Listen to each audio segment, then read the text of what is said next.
गुरुदेव कहते हैं राजन, भगवान कैसे हैं कि पाताल में शही पाद मूलम पठन्ति प्राश्नी प्रपदे रसातलम महातलम वि स्वस्त्रजोत गुल्फो तलातलम ते पुरुषश जंगे।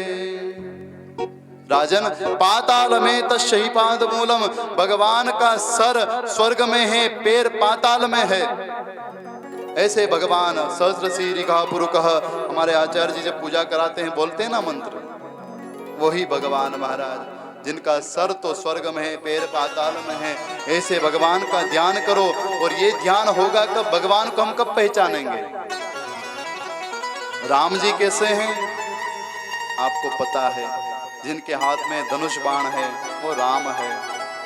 कृष्ण कैसे हैं, जिसके हाथ में बांसुरी है, मुरली है, मोर मुकुट लगाए वो कृष्ण है। कैसे पता लगा, कथा के माध्यम से। सुखदेव जी यही कहते राजन, भगवान को जानने के लिए सत्संग में जाना पड़ेगा। कितना ही बड़ा अज्ञानी क्यों ना हो, अगर वो सत्संग का सहारा ले ले तो वो भी ज्ञानी बन जाता है। कि बिनु सत्संग विवेक न होई, बिनु सत्संग विवेक न होई, राम कृपा बिनु सुलभन सोई, राम कृपा बिनु सुलभन सोई। बिनु सत्संग विवेक न होई, बिनु सत्संग विवेक न होई, राम कृपा बिनु सुलभन सोई, राम कृपा बिनु सुलभन सोई, राम कृपा बिनु सुलभन सोई, राम कृपा बिनु सुलभन सोई। सत सुधराही सत संगति पाई, सत सुधराही संगति पाई, पारस परस सुहाई, पारस परस सुहाई, पारस परस सुहाई, पारस परस सुहाई। बिनु सत्संग विवेक न होई, राम कृपा बिनु सुलभन सोई। बिना महाराज सत्संग के विवेक नहीं जाग सकता है, ज्ञान नहीं प्राप्त हो सकता है। राजन, इसलिए कथा का आश्रय लो। और सट सुधरई सत्संगति पाई, सट कितना ही बड़ा मूर्ख क्यों ना हो, सट सुधरई सत्संगति पाई, संगत में आकर वो सट भी विद्वान बन जाता है महाराज, वो मूर्ख भी विद्वान बन जाता है। जैसे पारस परस कुधातु सुआई, जैसे पारस मणि का स्पर्श करते ही लोहा सोना बन जाता है, ऐसे सत्संग का आश्रय लेकर एक मूर्ख व्यक्ति भी विद्वान बन जाता है। ये सत्संग का प्रभाव है राजन, इसलिए भगवान का भजन करो। और महाराज यहाँ तो सुखदेव जी इतना कठोर बोल गए ना कि हम भी बोलने से डरते हैं। उठाइएगा आप श्रीमद् भागवत महापुराण द्वितीय स्कंद, इतना कठोर बोले सुखदेव भगवान। कुछ कुछ बातें हम बताते हैं आपको। सुखदेव भगवान ने कहा, राजन, जो हरि की कथा नहीं सुनता है, जो भगवान का भजन नहीं करता है, जो तीर्थ में नहीं जाता है, जो इस अपनी वाणी से राम का गुणगान नहीं गाता है, वो कौन है? वो जीवित भी मुर्दे के समान है, जो भगवान का भजन नहीं करता है। और महाराज, जिन हरि कथा सुनय नहीं काना, श्रवण रंध्र अहि भवन समान। श्रवण रंध्र अहि भवन समान। जिसके कान भगवान के गुणगान नहीं सुनते हैं, जिसके कान भगवान की कथा नहीं सुनते हैं, वो कान कान नहीं, वो सांप के बिल के समान है। श्रवण रंध्र अहि, अहि यानी सांप, अहि भवन समाना, सांप के बिल के समान है। जिसकी आंखें कभी भगवान का दर्शन नहीं करती, वो आंखें आंखें नहीं, वो मोर पंख के समान है। जिसकी वाणी कभी भगवान का गुणगान नहीं गाती, वो वाणी नहीं, वो तो मेंढक का मुख के समान है। जैसे बरसात के दिनों में मेंढक टर्र टर्र करता रहता है, ऐसे उस व्यक्ति की ज़ुबान है जो भगवान का गुणगान नहीं गाता है। जिसके हाथ कभी संतों की सेवा नहीं करते, जिसके हाथ कभी दान नहीं करते, जिसके हाथ कभी भगवान के चरणों में नहीं जाते, वो हाथ हाथ नहीं है। जिसके पैर कभी तीर्थ यात्रा नहीं करते, वो व्यक्ति मुर्दे के समान है, वो जीता हुआ भी मरे के समान है। और सुखदेव जी कहते, राजन सविट वराहो खरे संस्तुतः। राजन, जो व्यक्ति दिन रात कमाता रहता है, कभी भगवान का भजन नहीं करता, वो उस गधे के समान है जो अपने परिवार के लिए, महाराज अपने स्वामी के लिए बोझा ढोता रहता है। क्या बात करेंगे सुखदेव भगवान की, महाराज किसका लिहाज करे, सामने कितना ही बड़ा राजा क्यों ना बैठा। ये व्यासपीठ है, धर्म मंच है, राजनीति मंच नहीं। इतना कठोर बोले ना, राजा भी घबरा गया। सुखदेव जी ने कहा, राजन इतने वर्षों से तुम राज्य में लगे थे और एक क्षण में तुमने सब कुछ छोड़ दिया, धन्य हो तुम। नहीं तो सुखदेव जी ऐसे कहीं रुकते हैं क्या महाराज, थोड़ा भाव देख लेते हैं, व्यक्ति का भाव ठीक नहीं है तुरंत चल पड़ते, कोई मतलब नहीं हमको दुनियादारी से। सुखदेव जी ने कहा, राजन इसलिए सारे काम छोड़कर उस परमात्मा के भजन में लग जाओ। सब व्यर्थ है, सारा जंजाल व्यर्थ है, ये मकड़ी का जाला है, जितना घुसोगे उतना उलझते जाओगे, निकल नहीं सकते।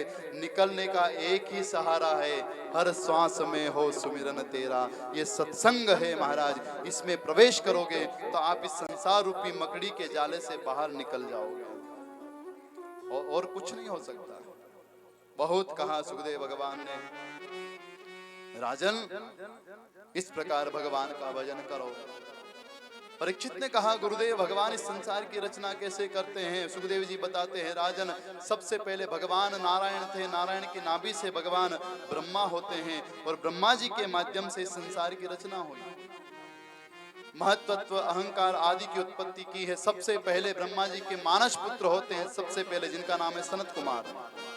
बोलो सनत कुमार भगवान की। सनत कुमार हुए, उसके बाद महाराज संत कुमारों से कहा, जाओ सृष्टि की रचना करो। नहीं करेंगे, संत बन गए। ब्रह्मा को क्रोध आया, भुवों से भगवान रुद्र प्रकट होते हैं, जाओ संसार की रचना करो। रुद्र भगवान ने भूत प्रेत पिशाच को प्रकट किया। ब्रह्मा जी ने कहा, ऐसी रचना नहीं करना है, मुझे तो मनुष्य की ये रचना करना है, जाओ तुम भी। शमशान में भेज दिया।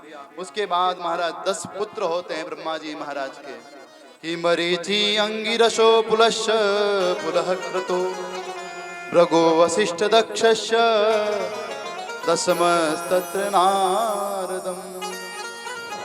10 बेटा हुए महाराज, मरीचि, अत्रि, अंगिरा, पुलश्च पुलह क्रतु भृगु वसिष्ठ और 10वें नारद। हृदय से धर्म, पीठ से अधर्म उत्पन्न हुआ है, मुख से जगतजननी जगदम्बा मां सरस्वती का प्राकट्य होता है। बोलो शारदा मैया की। फिर भी महाराज संसार की रचना ठीक से नहीं हो पाई, मन बड़ा उदास हुआ।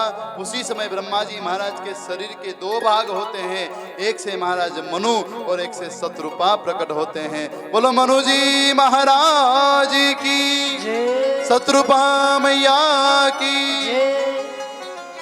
और महाराज इन्हीं के माध्यम से संसार की रचना होती है। इनके यहाँ महाराज आकुति, देवहूति, प्रसूति 3 बेटियां, 2 बेटे प्रियव्रत और उत्तानपाद 2 बेटा होते हैं। ब्रह्मा जी ने कहा ठीक है, अब मैं अपने जिम्मेदारी से निवृत्त हुआ हूं, अब तुम संसार की रचना करना। प्रेम से बोलो राधे राधे। राधे राधे जोर से बोलना पड़ेगा, राधे राधे। राधे राधे। मनोजी महाराज ने एक दिन ब्रह्मा जी से कहा, महाराज हम संसार की रचना तो कर रहे हैं, लेकिन लोग रहेंगे कहाँ? क्यों? बोले एक राक्षस जिसका नाम है हिरण्याक्ष, वो धरती को पाताल में ले गया है। कृपा करो, धरती ऊपर आएगी तब संसार के लोग यहाँ रहेंगे। ये हिरण्याक्ष हिरण्यकश्यप कौन है? भगवान के पार्षद थे, नाम जय विजय। सनकादिक ऋषियों का अपराध किया, सनकादिक ऋषियों ने श्राप दे दिया था, जाओ महाराज राक्षस बन जाओ। और जैसे ही श्राप मिला, यही जय विजय राक्षस बने। हिरण्याक्ष हिरण्यकश्यपु, दंतवक्त्र शिशुपाल, रावण, कुंभकर्ण, 3 जन्म तक यही राक्षस बने। वही हिरण्याक्ष पृथ्वी को लेकर चला गया। और जैसे ही ब्रह्मा जी ने दे सुना, ब्रह्मा जी उदास हो गए, प्रभु आपने आज्ञा दी संसार की रचना करो, लोग रहेंगे कहाँ? एक राक्षस पृथ्वी को लेकर चला गया। उसी समय महाराज ब्रह्मा जी महाराज को छींक आती है और नासिका रंध्र से एक भगवान प्रकट होते हैं। बोलो बारह भगवान की। 12 भगवान प्रकट हुए। और जैसे ही 12 भगवान प्रकट हुए, ब्रह्मा जी महाराज से कहा, कहिए क्या बात है? बोले एक राक्षस पृथ्वी को लेकर चला गया, पृथ्वी को ऊपर लाइए। भगवान ने तुरंत महाराज सागर में छलांग लगाई और पाताल में चले गए। जैसे ही पाताल में गए, 12 रूप लिया भगवान ने और पृथ्वी को लेकर ऊपर आ रहे थे। इधर जो ये हिरण्याक्ष था ना, ये गदा लेकर घूम रहा था। क्यों घूम रहा था? युद्ध करना था। हाथ में बड़ी खुजली चल रही थी, कोई मुझसे आकर युद्ध करे। अब महाराज चारों तरफ देख रहा, कौन युद्ध करेगा, कौन युद्ध करेगा। सामने नारद जी मिल गए। प्रेम से बोलो राधे राधे। राधे राधे। नारद जी मिले, नारद जी को देखा, ओ नारद जी महाराज इधर आओ, इधर आओ। नारद जी ने कहा क्या बात है? बोले ये नारायण नारायण करते रहते हो कि और भी कुछ आता है? बोले समझा नहीं। बोले आपको और कोई काम आता है कि बस यही भगवान का भजन नारायण नारायण करते रहे? तो बोले बहुत सारे काम आते, तुझे क्या चाहिए? बोले मुझे तो युद्ध करना है। युद्ध करना आता है? लड़ाई झगड़ा करना आता है? नारद जी ने कहा लड़ाई झगड़ा करना तो नहीं, लेकिन करवाना अच्छे से आता है। मैं तो नहीं कर सकता हूँ, लेकिन मैं हाँ करवा जरूर सकता हूँ तुम्हारी लड़ाई। बोले मेरी लड़ाई किससे करवाओगे? मेरे हाथ में बड़ी खुजली चल रही, बताओ मैं किसके साथ युद्ध करूं? नारद जी ने कहा मैं बता रहा हूं, उसके पास चला जा, तेरे ऐसे हाथ की खुजली मिटाएगा ना वो कि जीवन में कभी लड़ाई करने का विचार ना होगा। कौन? बोले एक व्यक्ति आ रहा है, 12 शुकर का रूप लेकर पृथ्वी को लेकर आ रहा है, जा उसके साथ युद्ध करना। अब भी जाता हूँ। हिरण्याक्ष ने उठाया गदा, पहुंच गया जहां से भगवान पृथ्वी को लेकर आ रहे थे। ए शुकर, कहां जा रहा है? ये मेरी पृथ्वी, मेरे साथ युद्ध कर। जब दुष्ट लोग गालियां देना तो आपको क्या करना? मौन हो जाओ, सुनना बंद कर दो, वापस रिटर्न उसी के पास चली जाएगी। लेकिन हम क्या करते हैं, कोई हमको कुछ बोलता है हम उसको डबल सुना देते हैं।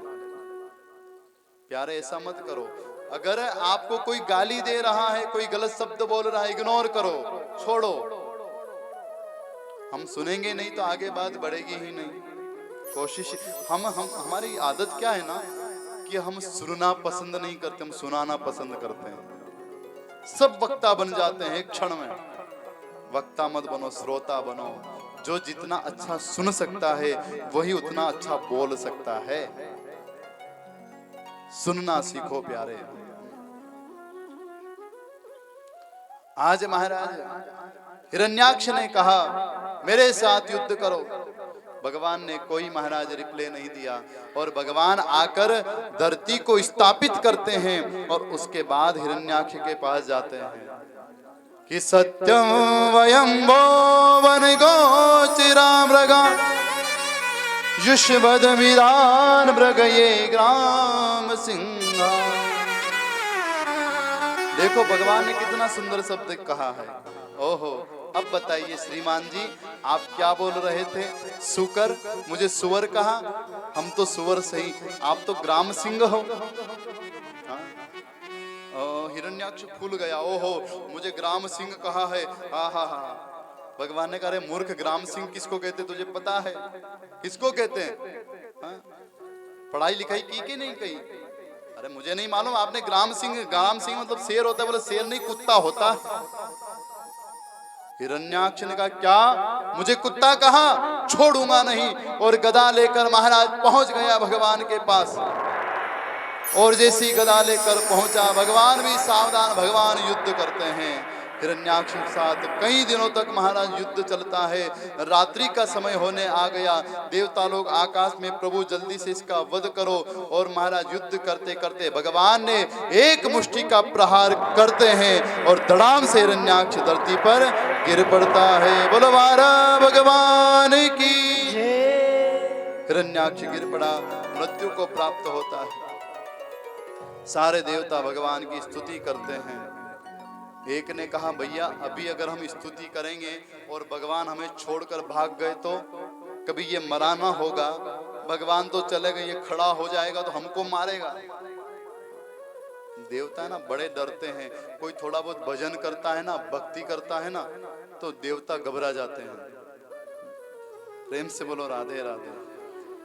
हमारे परम पूज्य गुरुदेव जिन्होंने मुझे शिक्षा प्रदान की, साकेतवासी परम पूज्य आदरणीय डॉक्टर शिवकर्ण जी पांडे, वृंदावन धाम के बड़े महाराज, कई बड़े बड़े वक्ता आज भी महाराज उनके नाम को याद करके उनके चरणों में वंदन करते हैं। ऐसे हमारे पूज्य गुरुदेव महाराज, जब वो उनको कई बार ठाकुर जी के प्रत्यक्ष दर्शन हुए हैं, हजारों बार कथा को पलट दिया है महाराज। बड़े बड़े जो आप टीवियों में बड़े बड़े वक्ता देख रहे हो ना, सब उन्हीं से निकले हुए हैं। और इस दास को भी उनके चरणों में बैठने का सौभाग्य मिला था। ऐसे मेरे पूज्य गुरुदेव जो साकेत धाम पहुंच गए। और महाराज इतने विनम्र, उल्टे चरण पादुका पहनकर चल पड़ते थे। और कभी कभी महाराज बैठ जाते थे हमारे बीच में। हमने कहा गुरुदेव आप नहीं बेटा, इतने सरल और सहज हैं। कभी आप वृंदावन जाएं तो उनके बारे में पूछना। बच्चा बच्चा महाराज एक आवाज में पूरा वृंदावन धाम उनके लिए खड़ा हो जाता था। ऐसे मेरे पूज्य गुरुदेव, ऐसे महापुरुष महाराज, ऐसे मेरे गुरुदेव हैं। और उन्हीं की कृपा से महाराज आज हम यहाँ बैठे हैं। ऐसे गुरुदेव हमारे हैं, उनको मैं इस व्यासपीठ से बहुत बहुत दंडवत प्रणाम करता हूँ। उन्हीं की कृपा से आप सबके सामने कई वर्षों से, आज 12-13 वर्ष हो गए कथा गाते गाते। ये उन्हीं की कृपा है, नहीं तो हमारे पास क्या था। गुरुदेव जब कृपा करते हैं प्यारे, पता ही न चलता है व्यक्ति को कहां से कहां बिठा देते हैं। ऐसे पूज्य हमारे गुरुदेव। तो महाराज आज भगवान ने कहा कि तूने क्या कहा मुझे? और भगवान ने हिरण्याक्ष का वध किया। सारे देवता घबरा गए। देवता ने कहा ये सब तो चले जाएंगे, भगवान तो यहाँ से चले जाएंगे, अंतर ध्यान हो जाएंगे, हम क्या करेंगे अगर ये उठ गया तो? वही उन्हीं गुरुदेव की बात कर रहा था मैं। तो जब गुरुदेव भागवत पढ़ाते थे ना, तो ऊपर के जो स्वर्ग के देवता हैं, इंद्र वरुण कुबेर, इन सबको बड़ा फटकार लगाते थे। और हमसे कहते थे बेटा एक काम करना, वो इंद्र मिल जाए ना, इंद्र तुम्हें नजर आए तो उसको मेरे पास बुलाना, उसको यमुना के तट पर रस्सी से बांधूंगा मैं। ऐसे हमारे गुरुदेव बड़े महाराज। क्योंकि जब भागवत में ऐसी कथाएं हैं ना, जब इंद्र को बड़ा महाराज ऐसा लगा कि हमारे ये स्वर्ग की मेरी जो गद्दी है ये कोई छीन लेगा, ऐसे भक्त, इसलिए बड़ा डरता है। हमारे गुरुदेव कहा करते थे कि वो कहीं मिल जाए ना तो उसको पकड़ लेना, मैं आऊंगा फिर उसको बांधूंगा। ऐसे हमारे गुरुदेव महाराज। तो कहने का अभिप्राय यह है प्यारे, जब ये देवता बड़े स्वार्थी है, आज भगवान की स्तुति नहीं कर रहे, पहले देख रहे हैं ये मरा नहीं, ये भी जिंदा है, कहीं भगवान चले के उठ जाएगा तो हमको मारेगा, क्या करें, कोई स्तुति नहीं कर रहे। इतने में वरुण ने कहा भैया स्तुति तो करना पड़ेगी, भगवान ने इसका वध किया। बोले ऐसे नहीं, पहले कंफर्म करेंगे मरा कि नहीं। एक देवता आगे जाता है और हाथ से उसको हिलाता है, हाँ मर गया, अब स्तुति करें। कंफर्म कर लिया और फिर हाथ जोड़कर स्तुति करते हैं कि नमो नमस्ते खिलयज्ञ तंदवे सितो ग्रहीतामल सत्वमूर्तये हे प्रभु, हम आपको बारंबार वंदन करते हैं, प्रणाम करते हैं। आपकी कृपा से ही महाराज हम राज्य कर रहे हैं। आप ऐसे दुष्टों का संहार करते हैं, तब हम हमारे ऊपर बड़ी अनुग्रह करते हो, हम आपको बारंबार प्रणाम करते हैं। इतना कहकर सारे देवता वहां से अंतर ध्यान। भगवान नहीं गए, उससे पहले देवता भागे। क्या पता भगवान पहले चले गए फिर खड़ा हो जाए तो। प्रेम से बोलो राधे राधे। ऐसे नहीं, अच्छे से बोलना पड़ेगा, राधे राधे। और जोर से राधे राधे। ओ तू राधे राधे गाले और झूम ले मस्ती।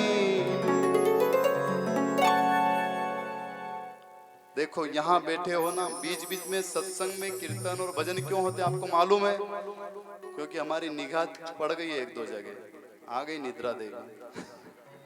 प्रेम से बोलो राधे राधे। इसलिए बीच बीच में आज भगवान ने कथा के माध्यम से एक दुष्ट हिरण्याक्ष का वध किया है, इसलिए आप झूमते हुए। और जिसको ज्यादा नींद आए ना, ज्यादा कुछ मत करना, खड़े हो जाना, एक ठुमका लगा लेना, सारी नींद भाग जाएगी। क्या करोगे? ठुमका लगा लेना सा, क्योंकि हमने देखा एक दो माताओं को निद्रा देवी आ गई थी, और यहाँ पर निद्रा देवी बड़ी कृपा करती है महाराज। जब पैसा गिनना हो ना, जब नोट गिनना हो, पूरी रात बिठा दो महाराज, 10 का नोट भी इधर से उधर नहीं होगा। और अगर कथा में आओ महाराज, कोई बात नहीं, यहाँ आकर अगर सो भी गए ना तो मेरे भगवान डायरी में लिख देंगे, कोई बात नहीं, सो गया पर आया तो सही। इसलिए यहाँ आकर सोना भी महाराज कल्याणदायक होगा। आइए प्रेम से जगत जननी जगदम्बा राधा रानी का सुमिरन करते मस्ती के साथ झूमिएगा सभी। ओ तू राधे राधे गाले और झूम ले मस्ती में।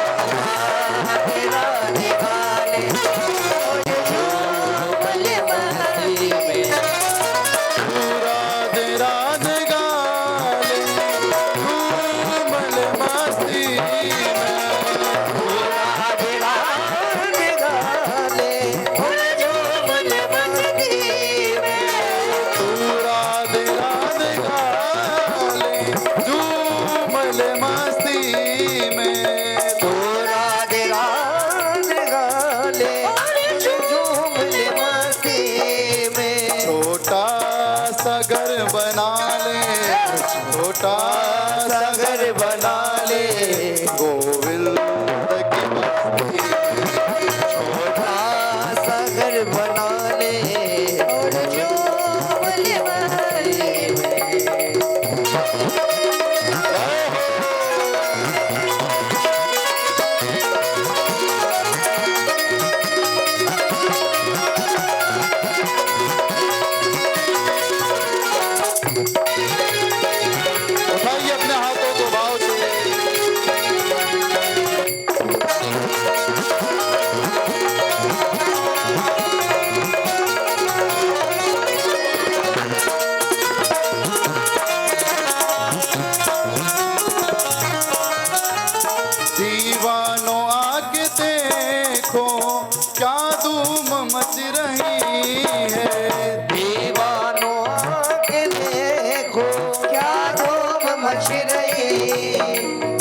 राधा के नाम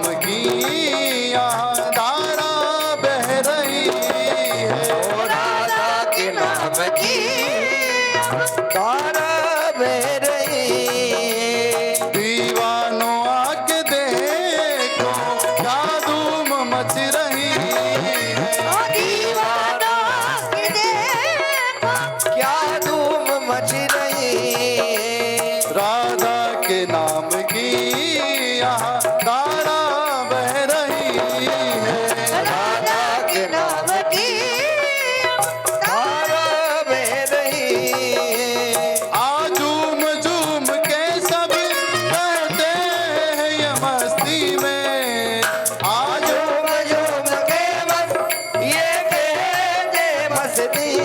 में छोटा सा घर बना ले, छोटा सा घर बना ले, गोविंद की बस्ती में, सा घर बना ले और झूमल मस्ती में। तू राधे राधे गाले झूमल मस्ती में, तू राधे राधे गाले झूमल मस्ती में।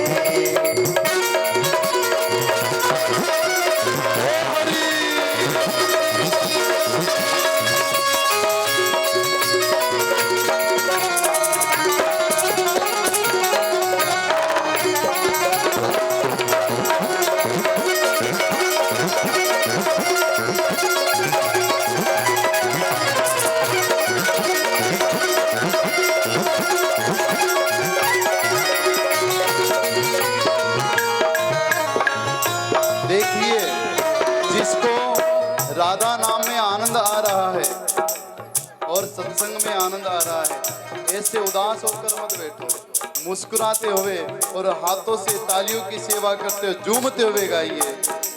श्यामा के दर पे आके कोई न जाए खाली, श्यामा के दर पे आके कोई न जाए खाली, कर दे कृपा किशोरी, भर देगी झोली खाली।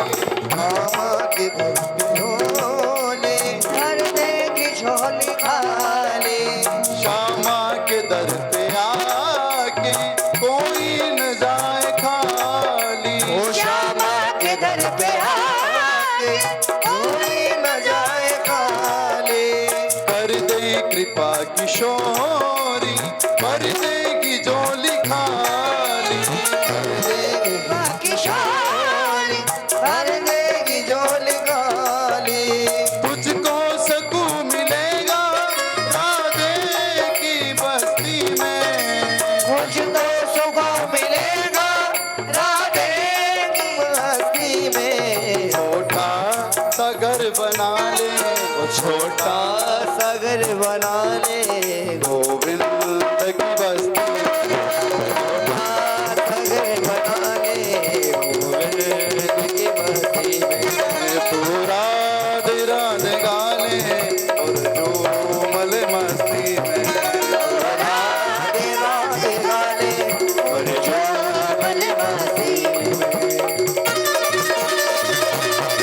हे हरि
मस्ती में।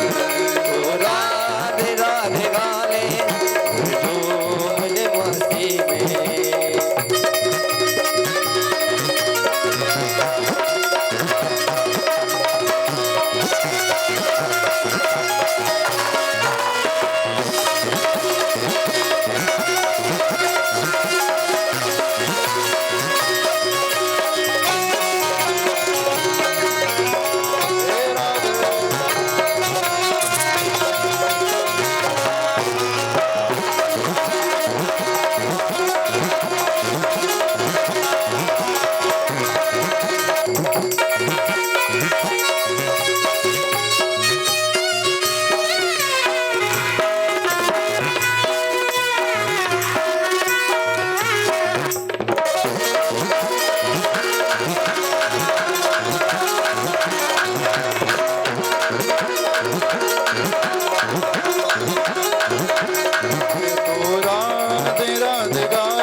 बोलो राधा रमण लाल की।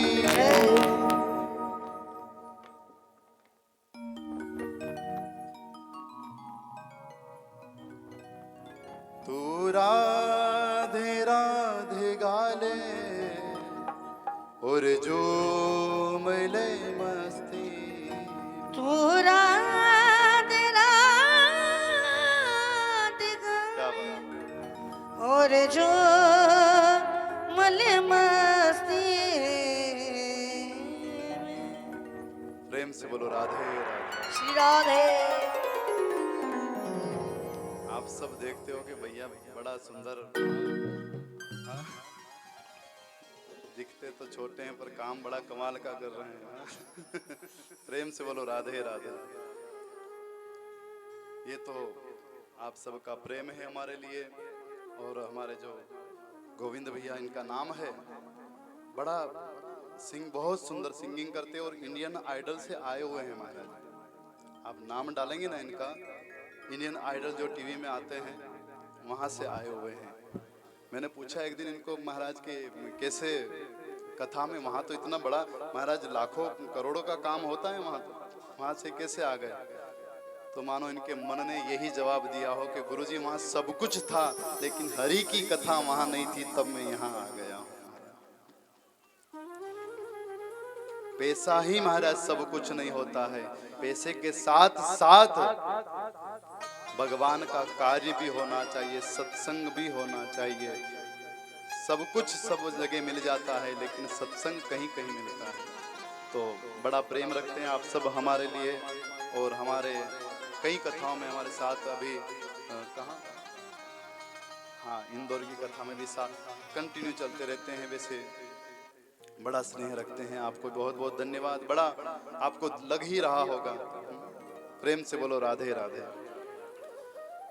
तो महाराज सुखदेव जी कहते, राजन इस प्रकार हिरण्याक्ष का वध ही हुआ और 12 भगवान का प्राकट्य होता है। देवता अपने अपने नगर को चले जाते हैं। महाराज मनोजी महाराज के 3 बेटियां, आकुति, देवहूति, प्रसूति। सबसे पहले देवहूति के बारे में बताया। देवहूति का विवाह महाराज करदम के साथ होता है। करदम जी बड़े कर्मनिष्ठ संत हैं, निवास करते हैं, अपनी कुटिया में विराजमान है। रोज प्रातः काल भगवान का भोजन करना, भजन करना, यजन करना, ये सारा कार्य करदम जी महाराज। प्रेम से बोलो राधे राधे। एक दिन करदम जी महाराज के मन में विचार आया, मैं अकेला भगवान का पूजन करता हूं, साथी भी तो होना चाहिए, है ना। देखो अकेले हम भगवान का पूजन करते अच्छी बात है, लेकिन धर्म पत्नी के साथ करते तो ज्यादा फल मिलता है।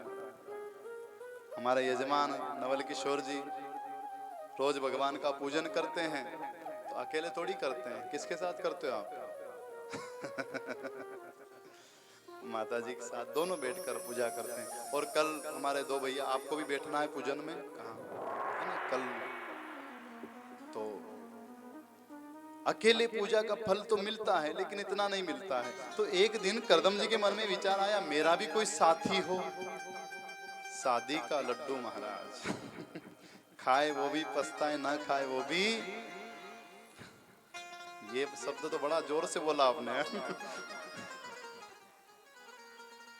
तो महाराज करदम जी के मन में विचार आया, मुझे भी विवाह कर लेना चाहिए। क्या करूं, कहाँ ऐसी कन्या होगी, क्योंकि जो जैसा होता है उसको वैसा ही व्यक्ति पसंद आना चाहिए ना।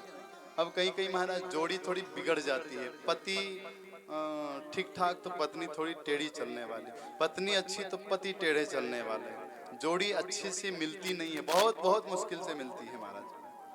तो करदम जी ने कहा ऐसी कन्या कहाँ होगी, क्या करूं। भगवान को पता लगा मेरा भक्त करदम विवाह करना चाहता है। भगवान ने देर नहीं की, तुरंत पहुंच गए। और जैसे ही करदम जी के पास पहुंचे, करदम जी ने देखा, ओह भगवान नारायण, दंडवत प्रणाम किया, प्रभु आपकी जय हो, वंदना की, स्तुति की, प्रेम से बोलो राधे राधे। और जैसे ही स्तुति की, भगवान ने कहा करदम मांगो, तुम जो मांगोगे सो दूंगा, बड़ा प्रसन्न हूं मैं, जो मांगना हो। करदम जी ने कहा बाप सामने खड़ा हो और बेटा ये कहेगा कि मुझे विवाह करना। बेटा कभी अपने पिता से थोड़ी कहेगा कि मुझे शादी करना। अब करदम जी का मन में विचार चल रहा है, मुझे विवाह तो करना, लेकिन बाप खड़ा है, भगवान खड़े, कैसे कहूं मुझे विवाह करना।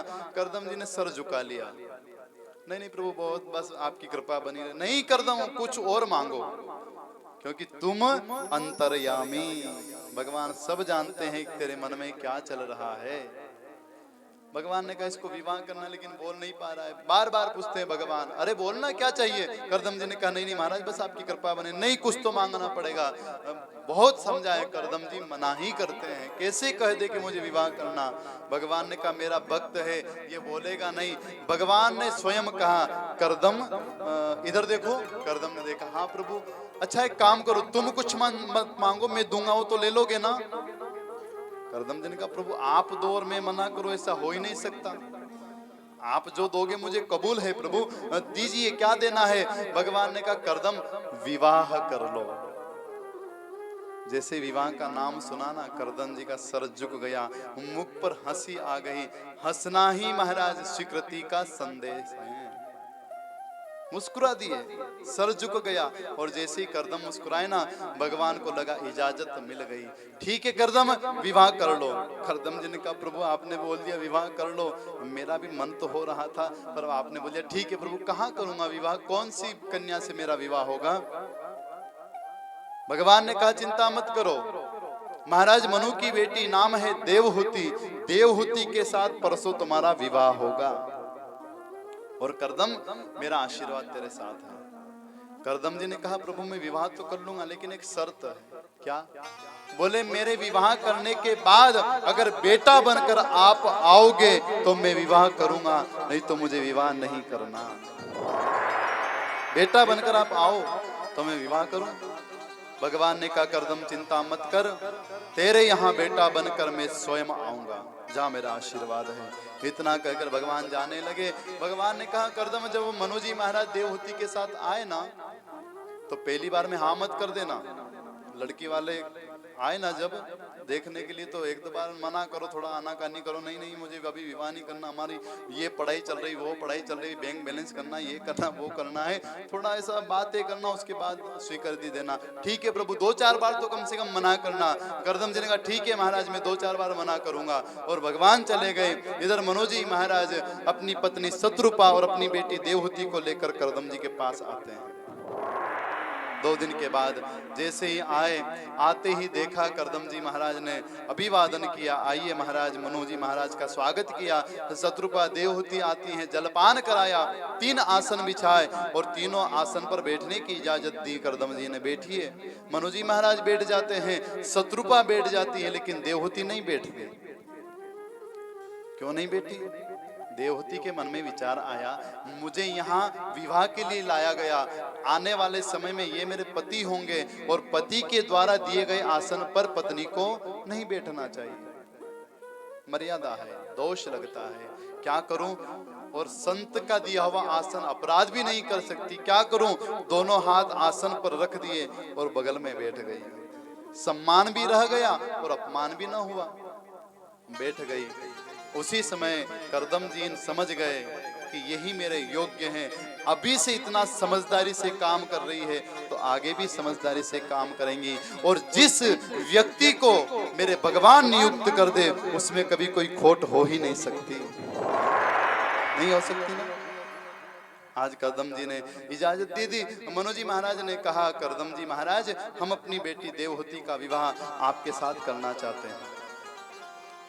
करदम जी को भगवान की बात याद आ गई, 2-3 बार मना करना। करदम जी ने कहा, आप तो आए हो लेकिन मुझे विवाह नहीं करना, नहीं करना, नहीं करना, और अब करना है। मना कैसे किया? नहीं करना, नहीं करना, अब करना है। और जैसे ही ये देखा ना, मेरे भगवान हंसने लगे, नेत्रों से प्रेम के आंसू आने लगे। वारे करदम, इतना भोला भक्त। और जैसे ही नेत्रों से आंसू की बूंद गिरी, वही बिंदु सागर बन गया महाराज। आज करदम जी का विवाह देवहूति के साथ संपन्न होता है। और एक राजा की बेटी महाराज मनु जी महाराज की कन्या है देवहूति। शत्रुपा महाराज मनु जी महाराज ने देवहूति का विवाह करदम जी के साथ संपादित किया। और देखिए मेरे भाई बहन, ध्यान देना, करदम जी ने 2-4 बात पूछी है देवहूति से। देवी, भजन करती हो? हाँ महाराज, प्रातः काल 4 बजे उठती हूँ, भगवान नारायण का सुमिरन करती हूँ, सबसे पहले स्नान करके भगवान का भजन, उसके बाद सारा कार्य करती हूँ। परीक्षा ली मानो। आजकल का कोई व्यक्ति होता तो ये थोड़ी बोलता कितनी बजे उठती हो, भगवान का पूजन करती हो या नहीं, खाने में क्या क्या बना लेती हो, हाँ? कौन सी पिक्चर अच्छी लगती है। मेरे भाई बहन ध्यान रखना, संस्कार ही व्यक्ति की पूंजी होती है। संस्कार नहीं है तो आपके जीवन में कितना ही धन हो, किसी काम का नहीं है। संस्कार होना जरूरी है। हम प्रणाम नहीं करते बेटों से, कहते बेटा प्रणाम करो, पहले हम तो करें। पहले गुरु बच्चे के माता पिता होते हैं, उसके बाद अध्यापक बात का विषय है। एक भाई आया प्रणाम करने के लिए, अपने बेटे को लेकर आया और गुरुजी को प्रणाम कर, गुरुजी को प्रणाम कर। वो नहीं कर रहा है, बच्चे से करवा रहा है। अब वो मैं नहीं करूं, गुरुजी प्रणाम कर, मुझे नहीं करना, गुरुजी खा जाएंगे, नहीं करना। उसने पकड़कर गर्दन और चरणों, मैंने कहा मत करो, काहे के लिए कर रहे हो। मैंने कहा कि आप प्रणाम नहीं करोगे तो बच्चा कैसे प्रणाम करेगा, गर्दन टूट जाए उसकी, झुक। मेरे भाई बहन, हंसने की बात नहीं है, संस्कार की बात है। जीवन में याद रखो, जैसा हम करेंगे वैसा हमारे बच्चे करेंगे। हम मंदिर नहीं जाएं और बच्चों से अपेक्षा करें कि वो मंदिर जाए। हम अपने माता पिता की सेवा न करें, बच्चों से अपेक्षा रखें कि वो हमारी सेवा करें, कदापि नहीं, हो ही नहीं सकता। हम पहले जो काम करेंगे वो बच्चे करेंगे प्यारे। हाँ, आज करदम जी महाराज ने परीक्षा ली, पास हुई देवहूति, सुंदर विवाह हुआ। और महाराज विवाह होने के बाद, इतने बड़े राजा की बेटी विवाह होने के बाद विदाई होती है, देवहूति को विदा करके महाराज मनु जी चल पड़े। देवहूति ने कहा पिताजी आप मुझे छोड़कर जा रहे हो। पिताजी ने कहा बेटा, बेटियां जब होती है ना, बेटियों का यही धर्म है, बड़ी होने के बाद उनका विवाह, पहले जन्म लेती है, जन्म लेने के बाद पालन पोषण पिता करते हैं, और बड़ी होने के बाद समय के साथ उसका विवाह कर दिया जाता है। मेरे भाई बहन, जीवन में याद रखना, बेटियां जो होती है ना, बेटे भाग्य से मिलते हैं महाराज। बेटा, बेटे अगर मिले हैं आपको, आपका भाग्य है, लेकिन बेटियां सौभाग्य से मिलती है महाराज, बेटियां सौभाग्य से मिलती है। आज महाराज कहीं जगह हम न्यूज में, पेपरों में पढ़ते हैं, हाँ, कि बेटी हुई और जन्म देते ही मार डाला गया। मेरे भाई बहन, बेटा और बेटियां अलग नहीं है। कहीं कहीं बेटे भूल कर जाते हैं, लेकिन बेटियां भूल नहीं करती है। माता पिता का सम्मान, माता पिता की देख रेख, माता पिता का ख्याल जितनी बेटियां रखती है ना महाराज, बेटे नहीं रख सकते। बेटे तो एक कुल को तारते हैं, लेकिन बेटियां 3 कुलों को तारा करती है महाराज। ससुराल, मायका और ननिहाल, तीनों कुलों का तारती है बेटियां महाराज, बेटियां होती है। देवहूति का जब विवाह हुआ, विदाई हुई ना, इतने बड़े राजा की बेटी, मेरे भाई बहन जीवन में याद रखना। मैं माताओं से प्रार्थना करूंगा, मेरे भाइयों से, बड़े बुजुर्ग सब बैठे हैं, मैं आपसे भी निवेदन करूंगा, आपको आदेश नहीं दे सकता हूं, निवेदन करूंगा, जीवन में याद रखना। आपके यहाँ अगर कोई बेटी बहू बनकर आए तो उसको बहू नहीं, बेटी समझकर अपने गले लगाना। ये हमारी बेटी है। बेटियां बेटियां होती है महाराज। जब पिता ऑफिस से घर आते हैं ना, काम करके घर आते हैं, बेटा मोबाइल में व्यस्त रहेगा, लेकिन बेटी चाहे कितना ही बड़ा काम हो, छोड़कर सबसे पहले पानी का गिलास लाकर पिता को देगी। पिताजी काम करके आए हो, पानी पी लीजिए। और बेटे को 10 बार आवाज लगाओगे, आप नहीं सुनेगा, आप ही खुद भर के पी लो ना। बेटियां बेटियां होती है हमारा। जीवन में याद रखना, बहुओं को बेटियां समझो। और बहुओं से भी प्रार्थना है कि आप जिस ससुराल में जाओ, उस ससुराल के सास ससुर को सास ससुर नहीं, माता पिता समझना। जैसे हमारे वो माता पिता है, ऐसे हमारे सास ससुर हमारे माता पिता है। बहुएं भी सास ससुर को माता पिता समझे। जीवन में कभी कभी दुख नहीं आएगा। आज कई जगह हम देखते हैं सास और बहू की बनती नहीं है। प्यारे, दोनों को बड़ा संभल कर चलना पड़ता है। और जीवन में याद रखना मेरे भाई बहन, ये जो दहेज प्रथा चलती ना, इसको बंद कर देना। उस पिता से जाकर एक बार पूछ लेना, जो महाराज रात दिन काम करता है और सारा कार्य करके धीरे धीरे पैसा एकत्रित करता है, और अपनी जब बेटी का विवाह करता है तो अनेक प्रकार के भोजन बनाता है, एक एक पैसा उस विवाह में लगा देता है, और हम रायचंद जाकर वहां कहते भोजन अच्छा नहीं बना। अरे जरा उस बाप से जाकर तो पूछो कि भैया तेने ये सब किया कैसे है, कैसे किया। एक पिता, मेरे भाई बहन ध्यान देना, जब बेटी धीरे धीरे बड़ी होती, उस पिता के अंदर पता है उसको कि मेरी बेटी एक दिन मुझे छोड़कर चली जाएगी। बड़ी जवानी में अगर बेटा मर जाए तो बाप नहीं रोता है, लेकिन बेटी जब विदा होती है उस समय उसकी आंखों से आंसू आ जाते हैं। बाप वो होता है। पुत्र चला गया गम नहीं, लेकिन जब बेटी की विदाई होती है ना, तब वो उतना रोता है। मेरे भाई बहन, जीवन में माता और पुत्र का संबंध अच्छा है, लेकिन सबसे बड़ा और सबसे पवित्र संबंध अगर किसी का है तो वो है पिता और पुत्री का, पिता और पुत्री का संबंध। आज महाराज वो बेटियां, एक पिता है ना, उसको पता है मेरी बेटी एक दिन चली जाएगी। हर समय वो कुछ याद रखे या ना रखे, अपनी बेटी को सदैव याद करता है। खुद फटे हुए कपड़े पहन लेता है, पिताजी मुझे ड्रेस लेना है, जा बेटा ले आ, क्योंकि पिता जानता है आज ले लेगी, कल तो छोड़कर जाना ही है इसको। खुद फटे हुए चप्पल पहन लेगा, चप्पल घिस जाएंगे, और बेटी कह देगी ना पिताजी मुझे सैंडल लेना, जा बेटा ले आ। ये पिता का हृदय होता है महाराज।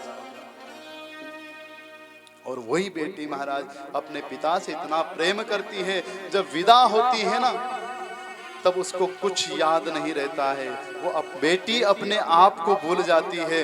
वो सबसे ज्यादा ध्यान देना, यहाँ बेटियां भी बेटी, बहुएं भी बेटी हैं, जितना ज्यादा बेटी विदाई के दुख से नहीं रोती, उससे कहीं ज्यादा अपने पिता के दुख से रोती है। मैं तो जा रही हूँ, मेरे पिता का क्या होगा, मेरे पिता की देख रेख कौन करेगा। अपने दुख से नहीं रोती, अपने पिता को याद कर करके रोती है, पिता की पुरानी बातें याद कर करके रोती है। आज मेरे पिता आएंगे, मैं रोज लाकर पानी पिलाती थी, उनके लिए सुंदर सुंदर भोजन बनाती थी, मैं चली जाऊंगी मेरे पिता का क्या होगा, मैं चली जाऊंगी मेरी माँ का क्या होगा। बेटियां कभी अपने दुख से नहीं रोती, अपने माता पिता के दुख से रोती है। भैया से कहती, भैया मैं तो जा रही हूँ, भैया एक काम करना, तो कभी माता पिता का दिल मत दुखाना, भैया से कहती है। और पिताजी के पास जाकर कहती, पिताजी मैं तो जा रही हूँ, एक काम करिएगा ना आप मेरी माँ अकेली परेशान होगी ना, आप मेरी माँ का ध्यान रखना। माँ के पास आती है, माँ मैं जा रही हूँ, एक निवेदन करूं। बोलो बेटा, मेरे पिता का ध्यान रखना। मेरे पिता बड़े भोले हैं, वो जब आते हैं ना, न पानी मांगते हैं न कुछ खाने को मांगते, बस जाकर बैठ जाते हैं। मेरे पिता का ध्यान रखना, मैं तो जा रही हूँ, जब वो आए ना उनको सबसे पहले भोजन पवा देना। ये बेटियां होती है महाराज, ये बेटियां होती है। माँ से पिता के लिए कहती हैं, पिता से माँ के लिए कहती, मेरे पिता का ध्यान रखना। और यहाँ तक कि सबका छोड़ो, अड़ोसी पड़ोसी से कहती है, मेरे माता पिता का ध्यान रखना। बहन मेरे माता पिता का ध्यान रखना, सहेली मेरा माता पिता का ध्यान रखना। कभी कोई कष्ट आए ना, एक काम करना, ये मुझे नहीं बताएंगे, क्योंकि मैं वहां जाऊंगी ना ससुराल, मुझे मालूम है अगर इनके ऊपर कष्ट आएगा तो ये फोन लगाकर मुझे नहीं बताएंगे। क्यों? क्योंकि ये जानेंगे कि अगर मैं बेटी को बताऊंगा तो मेरी बेटी को दुख होगा और वो ससुराल में ठीक से रह नहीं पाएगी। इसलिए बहनों आप मुझे बता देना।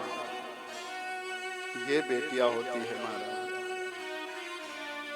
मेरे भाई बहन, जीवन में याद रखना, कभी भी किसी बहू का, और बहुओं से भी निवेदन है, कभी भी सास ससुर का दिल मत दुखाओ, याद रखो।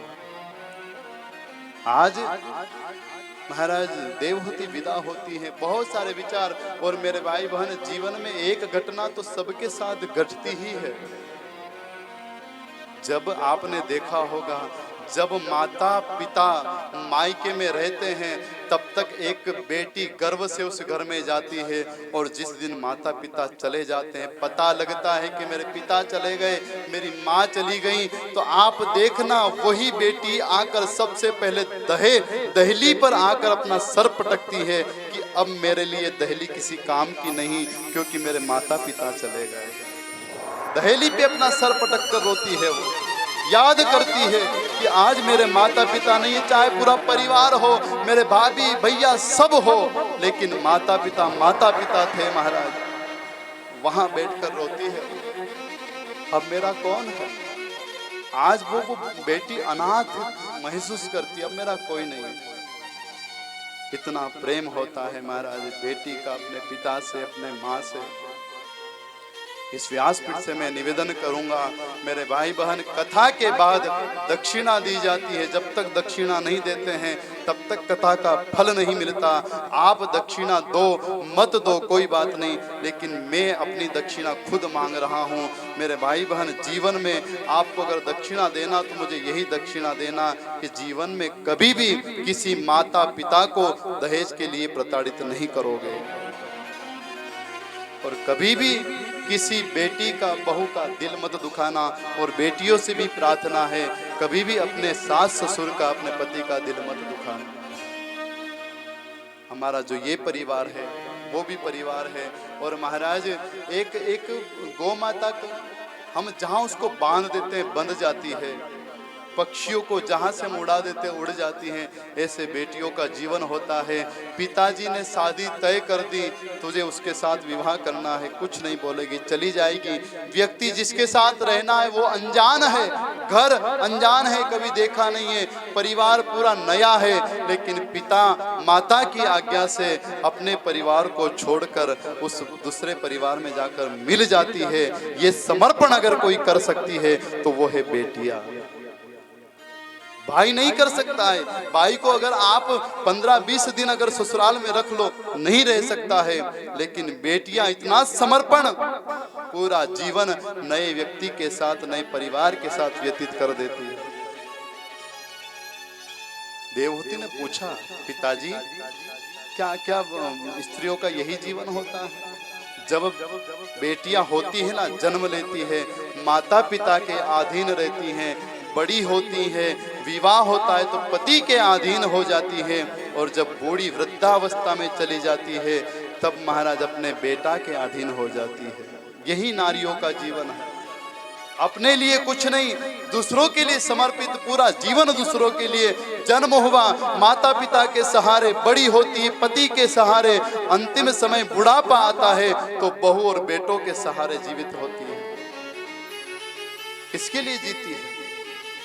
माताएं सदैव महाराज दूसरों के लिए जी रही है।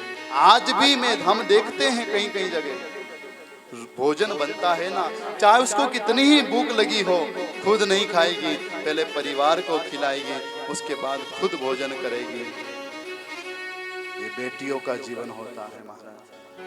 मैं निवेदन करूंगा बेटियों से, बहुओं से, सास ससुर सभी से, ऐसा जीवन बना लो प्यारे। हाँ, सास ससुर को माता पिता समझो, बहुओं को बेटियां समझो, जीवन आनंदित हो जाएगा। महाराज सुखदेव जी कहते, राजा देवहूति का विवाह होता है। ज्यादा समय अगर ज्यादा मैं बोलने लगा तो हो सकता है वाणी मेरी आगे न बढ़ पाए, इसलिए बस यही विराम करके आगे बढ़ूंगा।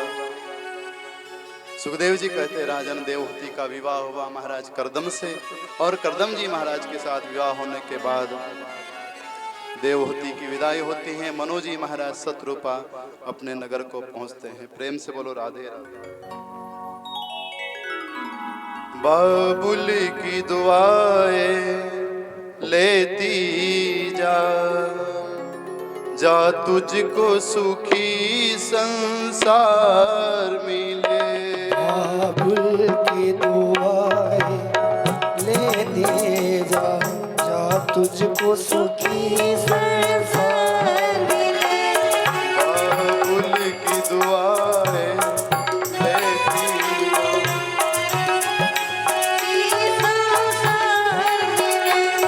बाबुल की दुआएं लेती जा, जा तुझको सुखी संसार मिले। मायके की कभी ना याद आए, ससुराल में इतना प्यार मिले।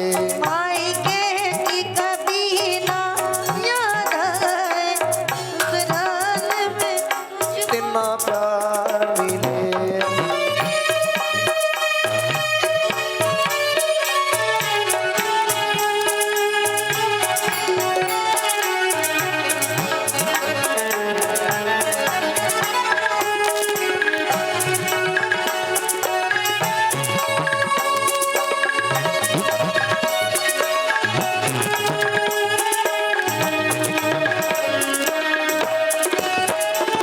राजों से तुझे पाला मैंने, कलियों की तरह, फूलों की तरह।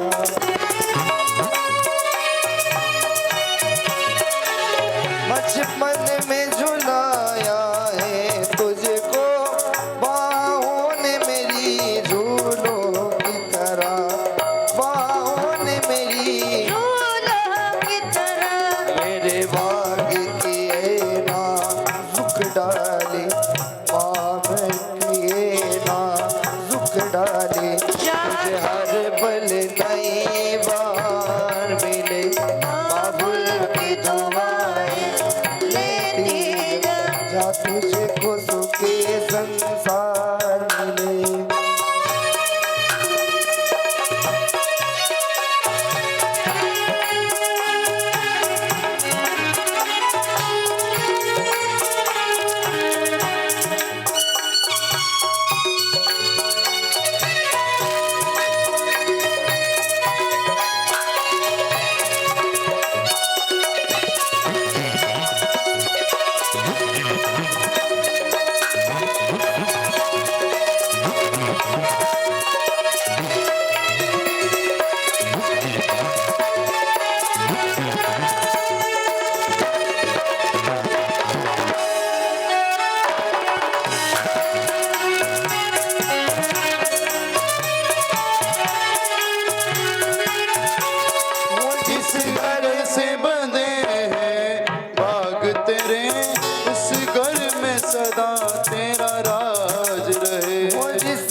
खुशी का ताज रहे।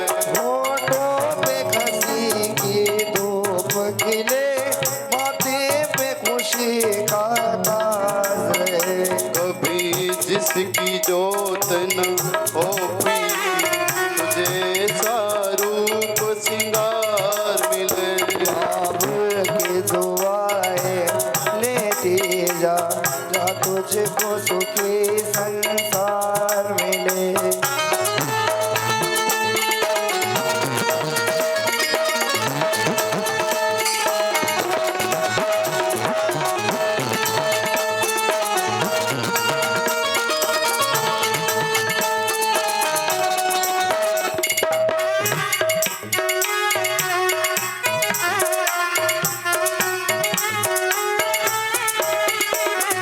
बीते तेरे जीवन की घड़ियां आराम की ठंडी छाँव में। बीते तेरे जीवन घड़िया आराम की ठंडी छाँव में। कांटा भी न चुभने पाए कभी मेरी लाडली तेरे पावन में। कांटे कभी चुभ ना पाए मेरी लाडली तेरे पाँव में। इस द्वार से दुख दूर रहे, जिस द्वार से तेरा द्वार मिले।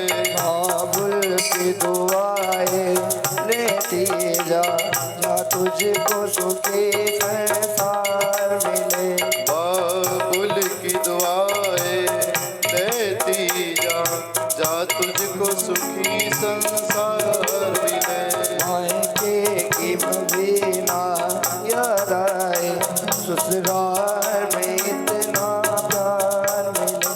बाबुल की दुआएं लेती जा, जा तुझको सुखी संसार मिले। हो जा तुझको सुखी संसार मिले। जा तुझको सुखी संसार। बोली गोपाल कृष्ण भगवान की। महाराज यही बेटियों का जीवन होता है, सदैव दूसरों के लिए समर्पित भाव रहता है।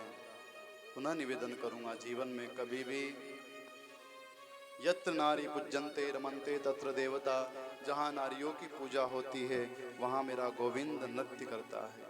यत्र नारी पूज्यन्ते रमन्ते तत्र देवता। इसलिए जीवन में पूजने का मतलब ये नहीं कि आप कुमकुम चावल लेके उनको चरणों को पूजो।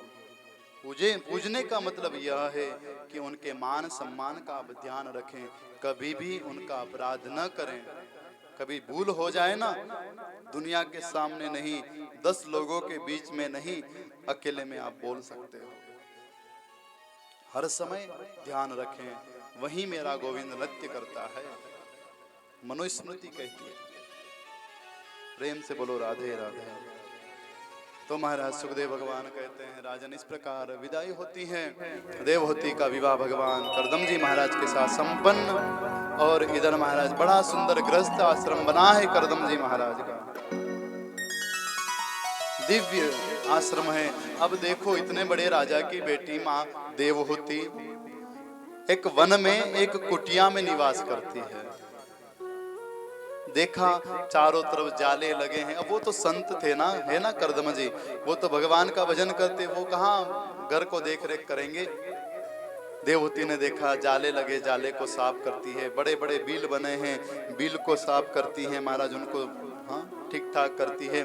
पूरी कुटिया सुंदर सजा दी और महाराज एक जगह भगवान का निवास बना दिया। सुंदर गोबर से लीप कर, पीली मिट्टी से लीप कर सुंदर बना दिया। सुंदर कुटिया बन गई। कौन होगा ऐसा? एक राजा की बेटी है महाराज, पराग से नीचे नहीं उतरी। पुष्पों का जो पराग होता है, पराग पर चलने वाली देवहूति आज एक कुटिया में है। और महाराज सुंदर उसका व्यवस्थित किया। कुछ समय तक महाराज बड़े आनंद के साथ रहते हैं। एक दिन करदम जी महाराज ना समाधि में चले गए और जाने से पहले देवहूति से कहा, देवी मुझे जल पीना है, जल लेकर आओ। भागती हुई देवहूति अंदर जाती है जल लेने के लिए, और जल का लोटा लेकर जैसे ही आई ना, करदम जी तो समाधि में। देवहूति ने कहा, मेरे पति समाधि में चले गए, पता नहीं कब इनकी समाधि खुल जाए। कोई समय थोड़ी ना है कि इतनी देर में समाधि में बैठूंगा, अनलिमिटेड है ना। समाधि में चले गए, उसी समय देवहूति खड़ी है, पता नहीं कब समाधि खुल जाए। 1 दिन हो गया, 2 दिन हो गया, हाथ में जल का कलश लेकर खड़ी है देवहूति।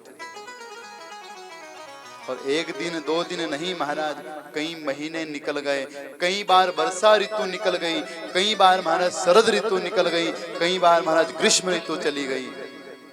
कई महीने व्यतीत हो गए, धीरे धीरे महीने नहीं सालों बीत गए, करदम जी की समाधि नहीं खुलती है।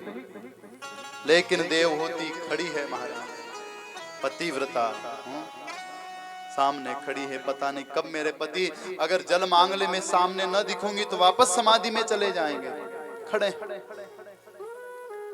और महाराज धीरे धीरे बहुत समय व्यतीत हो गया, वर्षा ऋतु निकल गई, ठंड चली गई, गर्मी आ गई महाराज।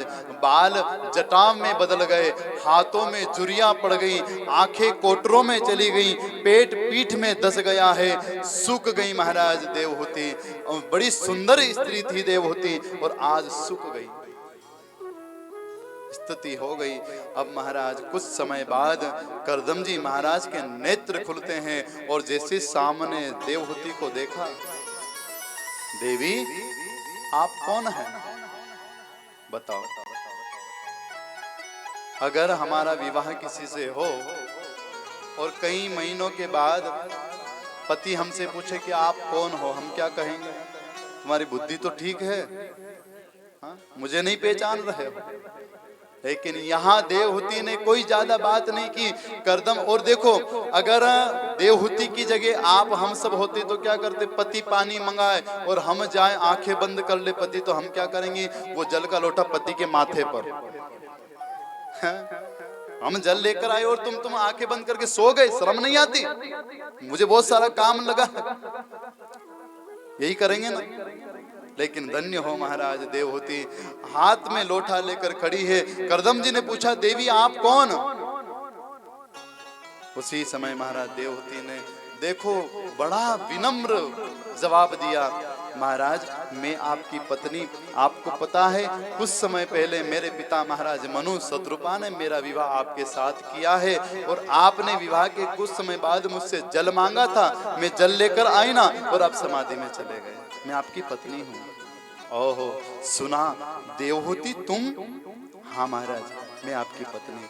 सुनते ही महाराज नेत्रों से आंसू बहने लगे करदम जी के। करदम जी ने कहा, देवहूति एक बात कहूं देवी, संसार में अगर व्यक्ति को कुछ सबसे ज्यादा प्रिय है, सबसे ज्यादा अगर हमको प्रिय है, तो वो है व्यक्ति का शरीर, खुद का तन, जो सबसे ज्यादा जिससे वो प्रेम करता है, समय समय पर उसकी देख रेख करता है, सबसे ज्यादा प्रिय है। लेकिन धन्य हो देवी, तुमने अपने शरीर को नहीं देखा, और जब मैंने पानी मांगा, जब से आप यहाँ खड़े हो, धन्य हो। आज मैं प्रसन्न हो गया हूं तुम पर देवी, हम मांगो, आज जो मांगोगे सो देने को तैयार हूं, मांगिए। करदम जी कहते हैं कि तुष्टो हमद्य तव मान विमान दाया, शुश्रूषया परमया परयाच भक्त्या, यो देहि नामयमतीव सुहस्वदेहो, नावेक्षितं समुचितं क्षमितुं मदर्थे। सबसे ज्यादा प्रिय व्यक्ति को अपना तन होता है देवी, तुमने उसका भी कोई महाराज परवाह नहीं की। मांगो क्या चाहिए? पति प्रसन्न हुए। और महाराज देवहूति ने कहा, महाराज ज्यादा तो कुछ नहीं, हर स्त्री की इच्छा होती है कि मेरे यहाँ संतान हो, कृपा करके ऐसा आशीर्वाद दो कि मेरे यहाँ भी संतान हो जाए। करदम जी महाराज ने कहा, देवी चिंता मत करो, सामने सरोवर भरा है, स्नान करो। और जैसे देवहूति सरोवर में जाती है, महाराज देवांगनाएं आकर देवहूति को सुंदर स्नान कराया, और दिव्य शरीर लेकर देवहूति बाहर आती है। करदम जी महाराज एक विमान, कामद विमान बुलाते हैं, विमान में बैठकर पृथ्वी की परिक्रमा करते हैं। और महाराज कालांतर में करदम जी महाराज के यहाँ महाराज 9 बेटियों का जन्म होता है। बोलो करदम जी महाराज की जय हो। 9 कन्याओं का जन्म हुआ, पुनः अपने आश्रम पर आते हैं और कन्याओं का जन्म होते देखा। करदम जी बड़े प्रसन्न हुए। धीरे धीरे बेटियां बड़ी होती हैं। करदम जी महाराज ने 9 ही कन्याओं का विवाह ब्रह्मा जी महाराज की जो 10 बेटा थे 10 में से 9 के साथ करवा दिया और एक बेटा जिनका नाम नारद वो घूमने चले गए थे तो रह गए। बाकी 9 बेटों का विवाह 9 कन्याओं से होता है। और महाराज इधर करदम जी कहते हैं देवहूति अब मैं भगवान का भजन करने के लिए जा रहा हूँ। गृहस्थ का यही जीवन होना चाहिए। महाराज जिम्मेदारी सौंप कर 51 50 के बाद क्या आती है 51 50 की उम्र होती है 50 के बाद 51 यानी वन की ओर चल पड़ो। कौन सा वन? वृंदावन। फिर घर का जो झंझट है पुत्रों को सौंप दो बेटियों को सौंप दो तुम जानो तुम्हारा काम जाने हाँ हम तो चले। आज महाराज करदम जी ने कहा देवी अब मैं जा रहा हूँ। देवी ने हाथ जोड़कर कहा महाराज आप चले जाओगे मैं अकेली रह जाऊंगी। बेटियां तो ससुराल चली गई अब मेरा सहारा कौन? कम से कम एक बेटा हो जाए फिर जाओ तो अच्छी बात है। करदम जी को बात याद आ गई। मेरे भगवान ने कहा था विवाह कर लो मैं बेटा बनकर आऊंगा। ठीक है देवी अब मेरे यहाँ बेटा आएगा तब मैं जाऊंगा। और समय आता है और समय के साथ भगवान स्वयं कपिल देव का रूप लेकर करदम जी के आश्रम में प्रकट होते हैं। बोलो कपिल भगवान की जय हो। कपिल देव भगवान का प्राकट्य होता है। सबने जय जयकार किया। करदम जी महाराज ने कहा देवी अब हमारे यहाँ बेटा भी हो गया मैं भजन के लिए जा रहा हूँ। ठीक है महाराज अब मैं आपको नहीं रोकूंगा अब जाइए। और करदम जी महाराज चल पड़े।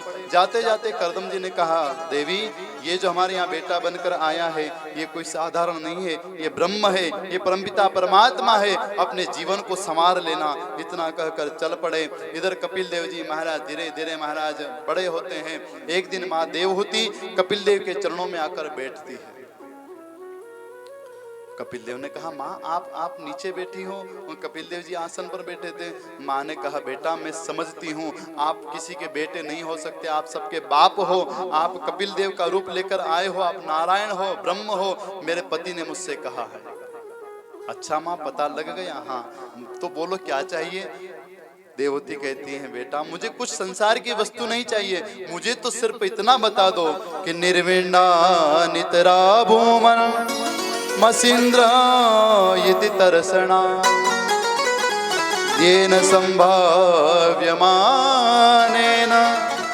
प्रपन्नाथ तबं प्रभो। हे बेटा मेरे अंदर जो अज्ञान का अंधकार है ना अज्ञान रूपी पौधा अज्ञान रूपी वृक्ष मेरे अंदर पनप रहा है। एक काम करो ना आपके ज्ञान रूपी खड़ग से मेरे अज्ञान रूपी वृक्ष को भेदन कर दो समाप्त कर दो। अच्छा माँ हाँ। और बेटा मुझे ये बताओ कि आपकी प्राप्ति का सरल उपाय क्या है? भगवान की प्राप्ति का सरल उपाय क्या है बेटा? आप कैसे प्राप्त होते हो आप कैसे रीझ जाते हो? उसी समय महाराज कपिल देव कहते हैं माँ ज्यादा कुछ करने की आवश्यकता नहीं है। संतन के संग लाग रे तेरी अच्छी बनेगी। संतन के संग में मगने तेरी अच्छी बनेगी।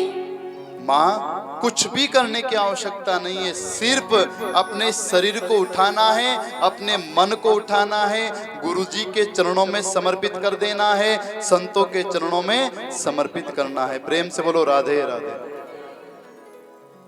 और ज्यादा कुछ करने की आवश्यकता नहीं है। माँ ने कहा बेटा बड़ी बड़ी जटाएं बना लेना बड़े बड़े तिलक लगा लेना भगमा वस्त्र पहन लेना वो संत है ना? कपिल देव जी ने कहा नहीं माँ वो तो स्वरूप है संतों से नहीं कहते हैं। संत किसको कहते हैं? संत की परिभाषा बताई। माँ तिलक लगाना कपड़े पहनना जटाएं बढ़ाना ये तो कोई भी कर सकता है। घर में हुई खटपट कि चल बाबा के घट पर। घर में झगड़ा हुआ कि मैं महात्मा बन जाऊंगा ऐसा नहीं। संत किसे कहते हैं? बेटा बताओ ना संत के लक्षण क्या है?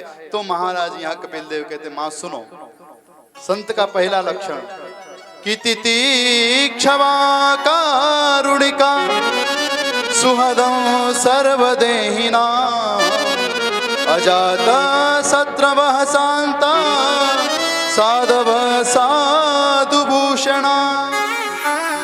महाराज संत का लक्षण पहला तितिक्षवा कारुणिका सुहृदं सर्वदेहिना, सहनशील होना चाहिए, जिसके अंदर सहनशीलता हो। किसी ने माला पहना दी तब भी प्रसन्न, किसी ने अपमान कर दिया तब भी प्रसन्न, किसी ने भोजन का पूछ लिया तब भी प्रसन्न, नहीं पूछा तो प्रसन्न। ये संत का लक्षण। तितिक्षवा कारुणिका, अंदर करुणा होना चाहिए, अपने दुख से दुखी नहीं, सामने वाले के दुख से दुखी हो जाए, वो संत है। सुहृदं सर्वदेहिनाम, सबको अपना समझे, वो संत है। सुहृदं सर्वदेहिनाम अजात शत्रवः शांता, जिसका कोई शत्रु नहीं है, सब उसके मित्र हैं, वो संत है। ये साधु के भूषण है माँ। और जो व्यक्ति जिसके अंदर ये सब लक्षण होते हैं, फिर चाहे वो पैंट शर्ट पहने, चाहे धोती कुर्ता पहने, वो सब संत है। महाराज संत की परिभाषा बताई। और यहाँ महाराज राम जी भी तो कहते हैं मैया सबरी से, हाँ पता है ना आपको? सबरी ने पूछा प्रभु आपकी भक्ति, तो सबसे पहले भक्ति बाबा ने यही कही है कि प्रथम भगति संतन कर संगा। प्रथम भगति संतन कर संगा, पहली भक्ति संतों का संग। और महाराज संतों के बारे में बताया। उसके बाद माँ देवहूति पूछती बेटा भगवान को भजने का तरीका क्या है? कपिल देव कहते हैं माँ संसार में जीवन में 84 लाख योनियां होती है, जिसमें मनुष्य योनि जो मनुष्य तन है उसी से हम भगवान का भजन कर सकते हैं। माँ ने पूछा बेटा भजन करने की उम्र? बोले माँ भजन करने की उम्र बचपन से ही है। हम लोग कहते हैं ना कि महाराज बुढ़ापे में भजन कर लेंगे, क्या खाक भजन कर लेंगे बुढ़ापे में? बुढ़ापे में नाम लेना चाहेंगे राम का, निकलेगा मरा मरा मरा मरा। जाना चाहेंगे इधर जाओगे उधर, हाथ में रखोगे माला छूटेगी बार बार जाप करते करते, हाथ काम नहीं करेंगे, कहां से भजन हो जाएंगे? माँ भक्त को व्यक्ति को भजन करने का समय बचपन से ही, बचपन से महाराज आज हम देखते हैं बच्चों को, छोटे बच्चे मेले में घुमाने ले गए, बेटा क्या चाहिए? बेटे ने कहा माँ बंदूक दे दी हाथ में, बड़ा होकर वही डाकू बनता है, बंदूक चलाता है, फिर सर पटक कर रोते हैं हम। दी किसने? अरे बोलो, बचपन में बंदूक हमने तो दी, बड़ा होकर चला रहा है, फिर क्यों आपको दुख हो रहा है? चलाने दो ना। प्यारे जिस समय बच्चे ने बंदूक मांगी उस समय आप ठाकुर जी को दे देते, जिस समय बच्चे ने खिलौना मांगा उस समय आप गीता हाथ में दे देते, रामचरितमानस दे देते, बेटा ये पढ़ तेरा जीवन संवर जाएगा। बचपन से ही भक्ति होती है। बुढ़ापे महाराज जो छोटा पौधा होता है ना, जिधर उसको मोड़ो उधर मुड़ जाएगा, बड़े होने के बाद वो मुड़ेगा नहीं, सीधा टूट जाएगा, फिर नहीं मुड़ता है। भक्ति बचपन से होना चाहिए।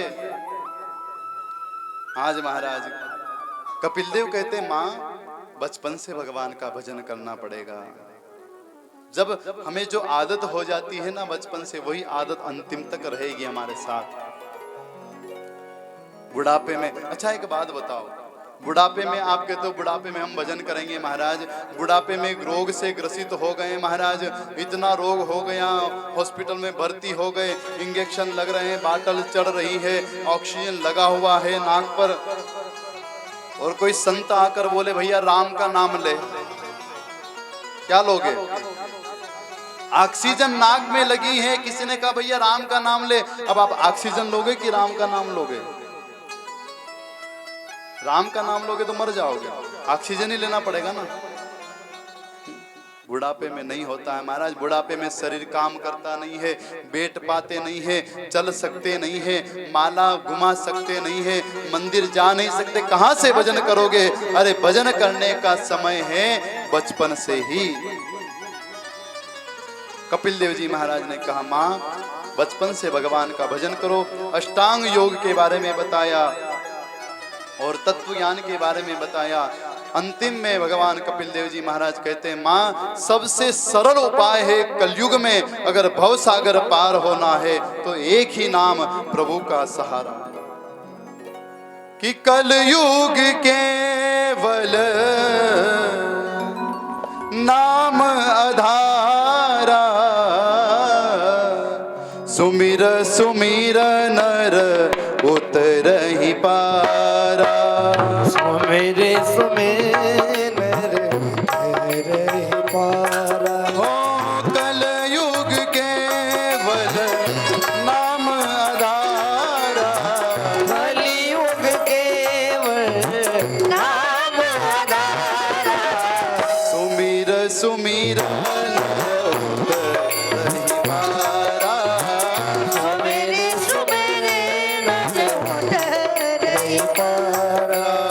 सुमिर सुमिर नर उतरहि पारा। सुमेरे सुमेरे नर उतरहि पारा। कपिल देव जी कहते हैं माँ सिर्फ भगवान के नाम का आश्रय लो। और इतना कहकर सारी कथा सुनाकर कपिल देव जी महाराज कहते हैं माँ अब मुझे आज्ञा हो। कपिल देव भगवान वहां से कुछ कदम आगे बढ़ते हैं और महाराज जाकर सागर में विराजमान हो जाते हैं। बोलो कपिल देव भगवान की। इधर माँ देवहूति महाराज एक नदी के रूप में परिणित हो जाती है और यहाँ महाराज व्यास जी महाराज तृतीय स्कंद को विराम करते हैं। बोलिए श्रीमद् भागवत महापुराण की। अब आइए समय भी हो चुका है, हम भगवान शिव जी की ओर आगे बढ़ते हैं, शिव कथा की ओर आगे बढ़ते हैं। कुछ देर में हमारे भोलेनाथ भी तैयार हैं कथा में आने के लिए, कब से बैठे हुए हैं। तो आइए हम कथा की ओर प्रस्थान करें। उससे पहले भाव से कुछ क्षण भगवान नाम संकीर्तन, फिर आगे प्रवेश करेंगे। बोलिए गोपाल कृष्ण भगवान की। हो मैं तो दौड़ी दौड़ी मंदरिया में जाऊं ये माय, हो सपना में आयो सावरियो। सपना में आयो सावरियो। हमारा सपना में आयो सावरियो। हमारा सपना में आयो सावरियो। वो मैं तो दौड़ी दौड़ी मंदरिया में जाऊं ये माँ। मैं तो दौड़ी दौड़ी मंदरिया में जाऊं ए माँ। सपना में आयो सावरियो। हमारा सपना में आया सावरियो।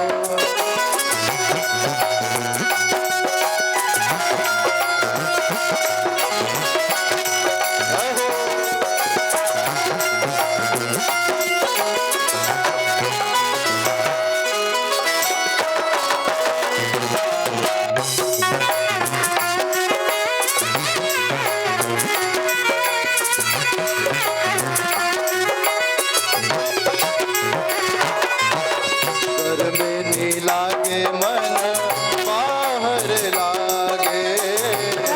नहीं लागे मन बाहर लागे। दौड़ दौड़ मन सत संग में भागे। मन सत्संग वाला। वो मने हरि की तो हरणी आवे ये माँ। ओ माने हरि की तो हर घड़ी आवे माँ। सपना में आयो सावरियो। हमारा सपना में आयो सावरियो।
नहीं भावे मन पीड़ो नहीं भावे प्राणो नहीं भावे मन बिनो नहीं भावे रास रचयो मन भावे ओ रास रचयो मने भावे तारा सपना में आयो सावरियो मारा सपना में आयो सावरियो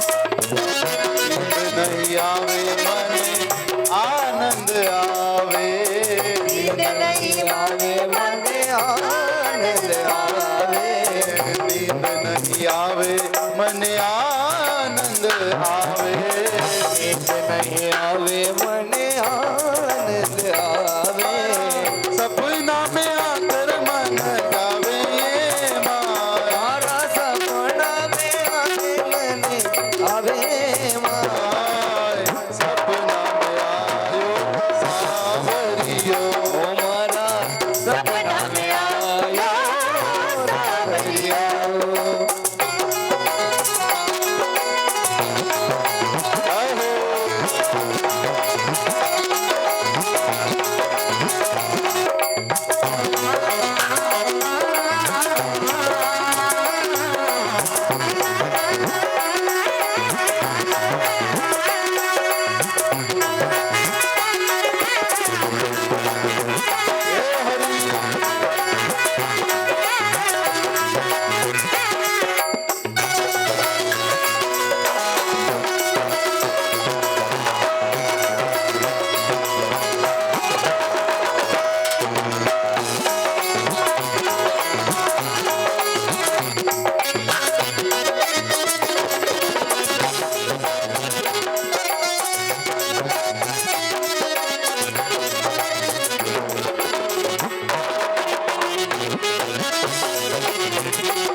बोलिए बांके बिहारी लाल की जय हो।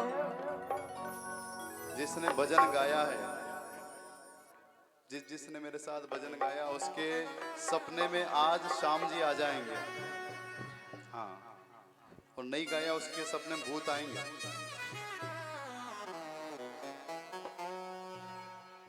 प्रेम से बोलो राधे राधे। मैंने पहले इसलिए नहीं बताया, मैंने कहा देखते हैं कौन कौन गा रहा है। प्रेम से बोलो राधे राधे। अब आप कहोगे महाराज भूत क्यों आएंगे? क्योंकि भोलेनाथ के साथ भूत ही आते हैं। हाँ प्रेम से बोलो राधे राधे। ये तो विनोद की बात है, मत चिंता करो, नहीं आएंगे भूत वूत। हनुमान जी बैठे हैं, ना से रोग हरे सब पीरा, भूत पिशाच निकट नहीं आवे, महावीर जब नाम सुनावे। यहाँ थोड़ी भूत वूत आते।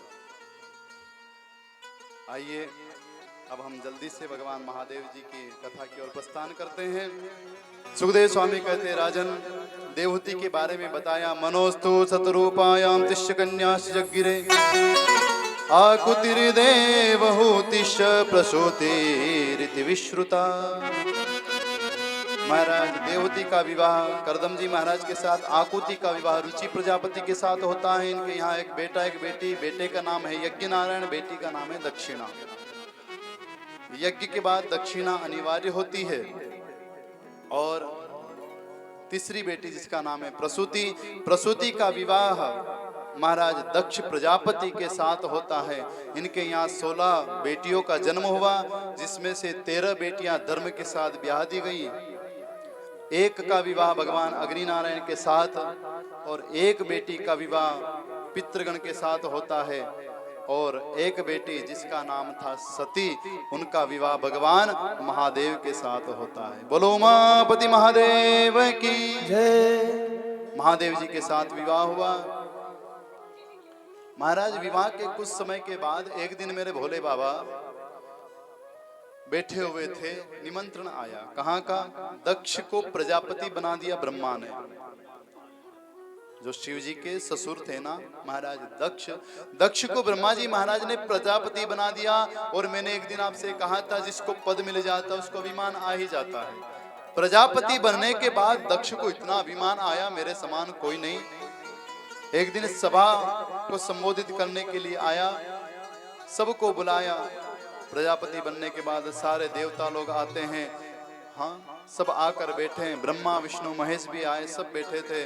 उसी समय दक्ष प्रजापति आता है। सारे देवता महात्मा लोग दक्ष प्रजापति को प्रणाम कर रहे हैं, सब जय जयकार कर रहे हैं। सबने प्रणाम किया, लेकिन 3 देवता बैठे हैं। थोड़ी देर में आपका और समय लूंगा, फिर कथा को विराम करेंगे। जरा ध्यान से आप सुने। तो महाराज 3 देवता बैठे। देखो जो घमंडी होते हैं ना, अभिमानी, कौन प्रणाम कर रहा है ये नहीं देख रहा है। दक्ष ये देख रहा है कौन मुझे प्रणाम नहीं कर रहा। देखा 3 देवता बैठे, ब्रह्मा विष्णु महेश। पास में गया, देखा ओ ब्रह्मा बैठे हैं। मन में विचार आया, अरे ये तो मेरे पिता है, कोई बात नहीं। विष्णु ये भी बैठे हैं, ये मेरे दादाजी हैं। भगवान विष्णु के द्वारा ब्रह्मा जी का जन्म हुआ है। लेकिन शिव, ये शिव यहाँ क्यों बैठा है? अरे ये तो मेरा दामाद लगता है। और मैं जब यहाँ आया, बड़े बड़े देवता मुझे प्रणाम कर रहे, बैठा है। आज दक्ष प्रजापति ने क्या किया? तुरंत मंच पर चढ़ता है और मंच पर चढ़कर चिल्लाना प्रारंभ कर दिया। प्रेम से बोलो राधे राधे, जोर से बोलना पड़ेगा, राधे राधे। जैसे ही महाराज मंच पर चढ़ा, जाकर चिल्लाने लगा, हे सभी लोगों मेरी बात ध्यान से सुन लो। इस सभा में जितने भी सभासद बैठे, मेरी बात ध्यान से सुनो। हमारी सभा में एक ऐसा व्यक्ति आया है जो हमारी सभा को द्रुमिल कर रहा है। सारे देवता महात्मा एक दूसरे को देख रहे हैं, ऐसा कौन यहाँ आ गए जो सभा को द्रुमिल कर रहा है, सभा को खराब कर रहा है। दक्ष कहता, इधर उधर क्या देख रहे हैं? आपको ये शिव दिखाई नहीं देता है? श्रूयताम ब्रह्म ऋषियो मे स देवा साग्रय। जो महात्मा शिव भक्त थे ना, उन्होंने कहा इस दक्ष की बुद्धि खराब हो गई। अरे शिव कोई साधारण देवादिदेव महादेव है, इसका अपराध कर रहा है ये दक्ष। एक संत से रहा नहीं गया। संत ने जाकर बोल दिया, अरे शिव ने तुम्हारा क्या बिगाड़ा? तुम शिव को इतनी गालियां दे रहे हो, शिव ने क्या कर दिया? अरे बोले ये शिव पाखंड फैलाता है, महाराज शमशान में रहने वाला, और महाराज सांपों को गले में धारण करने वाला, बिच्छुओं को लटकाने वाला, नंग धरण रहने वाला ये शिव। जब बहुत बोला ना, एक संत ने कहा, आज तुमको इतने दोष दिखाई दे रहे हैं तो अपनी बेटी का विवाह इनके साथ क्यों कर दिया? पहले इतने दोष दिखाई नहीं दिए। अरे मेरे पिता ब्रह्मा के कहने से मैंने अपनी बेटी का विवाह किया है, नहीं तो महाराज ग्रहित्वा मृगवाक्षाशा पाणी मरकट लोचना। कहा मेरी बेटी सुंदर नयनों वाली और कहा ये बंदर की आंख वाला पाणी मरकट लोचन। वो तो मेरे पिता ने कहा इसलिए विवाह करवा दिया महाराज। लेकिन मेरे भोलेनाथ मौन है, कुछ नहीं बोलते। कोई बात नहीं, बोलने दो, यही तो मेरे शिव हैं, बैठे हैं मौन। उसी समय महाराज बोलते बोलते दक्ष ने कहा ये शिव। एक संत ने कहा, भैया अच्छी बात है, लेकिन तू जानता नहीं ये देवादिदेव। अरे होगा महादेव होगा तो जब बहुत बोलना प्रारंभ किया, नंदी से नहीं रहा गया। नंदी ने कहा मेरे भोलेनाथ तो भोले हैं, ये बैठे रहेंगे, मैं खड़ा होता हूं। और जैसे ही नंदी खड़े हुए, भोलेनाथ ने बिठा दिया, बैठ जा। तो क्यों खड़ा हो गया? बोले महाराज आपको गाली दिए जा रहा है। भोलेनाथ कहते बेटा ससुराल की गाली सबको खाना पड़ती है, कोई पहले खाता है हम बाद में खा रहे हैं, फर्क क्या पड़ता है। महाराज नंदी को बिठाया, बोलते बोलते दक्ष ने भगवान शिव को श्राप दे दिया, जाओ मैं शिव को श्राप देता हूं कि इसको यज्ञ में कोई भाग नहीं मिलेगा। श्राप दिया ना, अब नंदी से नहीं रह गया। मेरा भोलेनाथ कुछ बोलता नहीं तो बोले जा रहा है, हे दक्ष खबरदार सावधान, बहुत बोल दिया है, अब मैं भी तुझे श्राप देता हूं। तेने मेरे भोलेनाथ को श्राप दिया है, मैं श्राप देता हूं, जिस मुंह से तू मेरे महादेव को गलत बोल रहा है, तेरा ये सर धड़ से अलग हो जाएगा। दक्ष के साथ जो ब्राह्मण थे वो खड़े हो गए। हे नंदी, ये ससुर और दामाद की बात चल रही थी, तू क्यों बोला? हम भी श्राप देते हैं, शिव के गण जितने ही इनको धरती पर कोई नहीं रहने दे, सब शमशान में चले जाए। शिव के गण खड़े हो गए, हे ब्राह्मणों तुम्हारा हमने क्या बिगाड़ा? तुमने हमें श्राप दिया, हम भी श्राप देते हैं। तुम्हारे जैसे ब्राह्मण जो भगवान शिव की भक्ति नहीं करते हैं, सब पाखंडी हो जाए, दरिद्र हो जाए।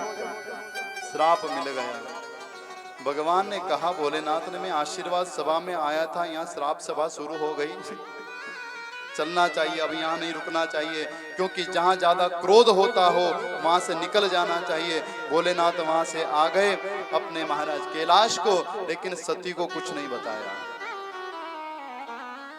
एक दिन महाराज प्यारे जीवन में याद रखना, प्रेम का धागा बड़ा मजबूत होता है, और जितना मजबूत होता है कहीं न कहीं कच्चा भी उतना ही होता है, टूटने मत देना।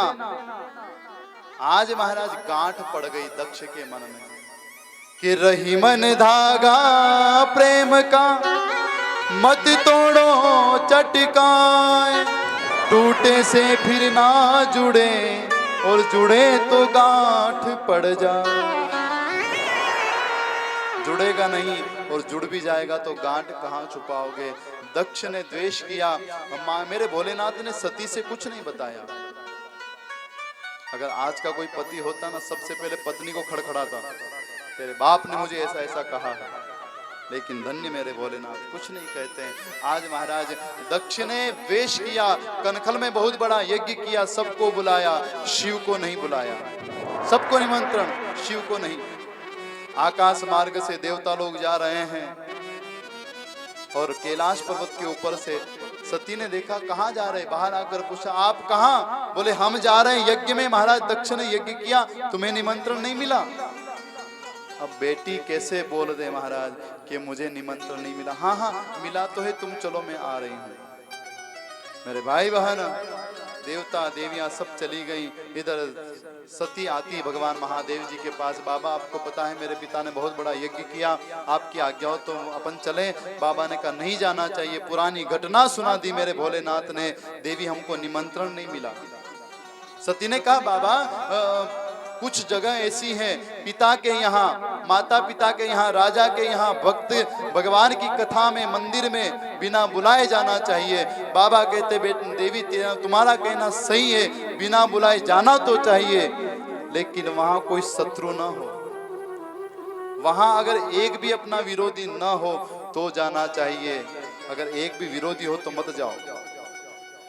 समझाया, सती नहीं मानी। ठीक है, बाबा ने कहा होइए सोई जो राम रची राखा, देवी तुम्हें जाना हो तो तुम जाओ, लेकिन अपने सारे वस्त्र आभूषण ले जाना। बाबा जानते जा तो रही, लौट कर वापस आएगी नहीं। चल पड़ी सती, बाबा की बात नहीं मानी, और जैसे ही गई है, आप सब कथा जानते हैं, जरा मैं यहाँ से सूक्ष्म रूप से कथा करूंगा। आपको सबको पता है कि वहां जाकर किसी ने सती का महाराज सत्कार नहीं किया, पिता ने मुंह घुमा लिया, देवताओं ने मुंह घुमा लिया, बहन जो थी ना, बहनों ने भी मुंह घुमा लिया।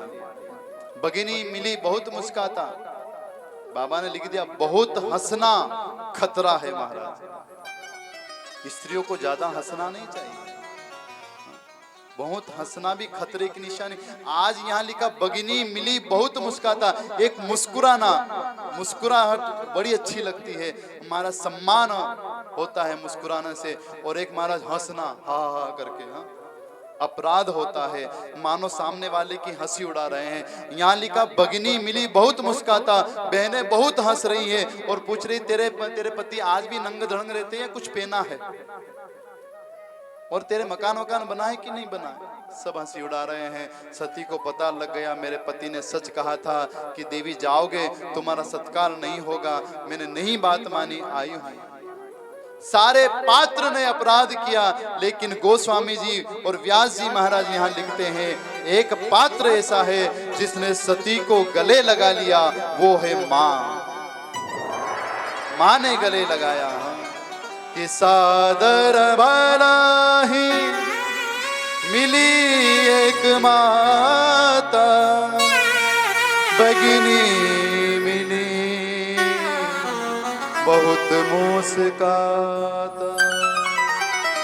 कि सादर भला ही मिली एक माता।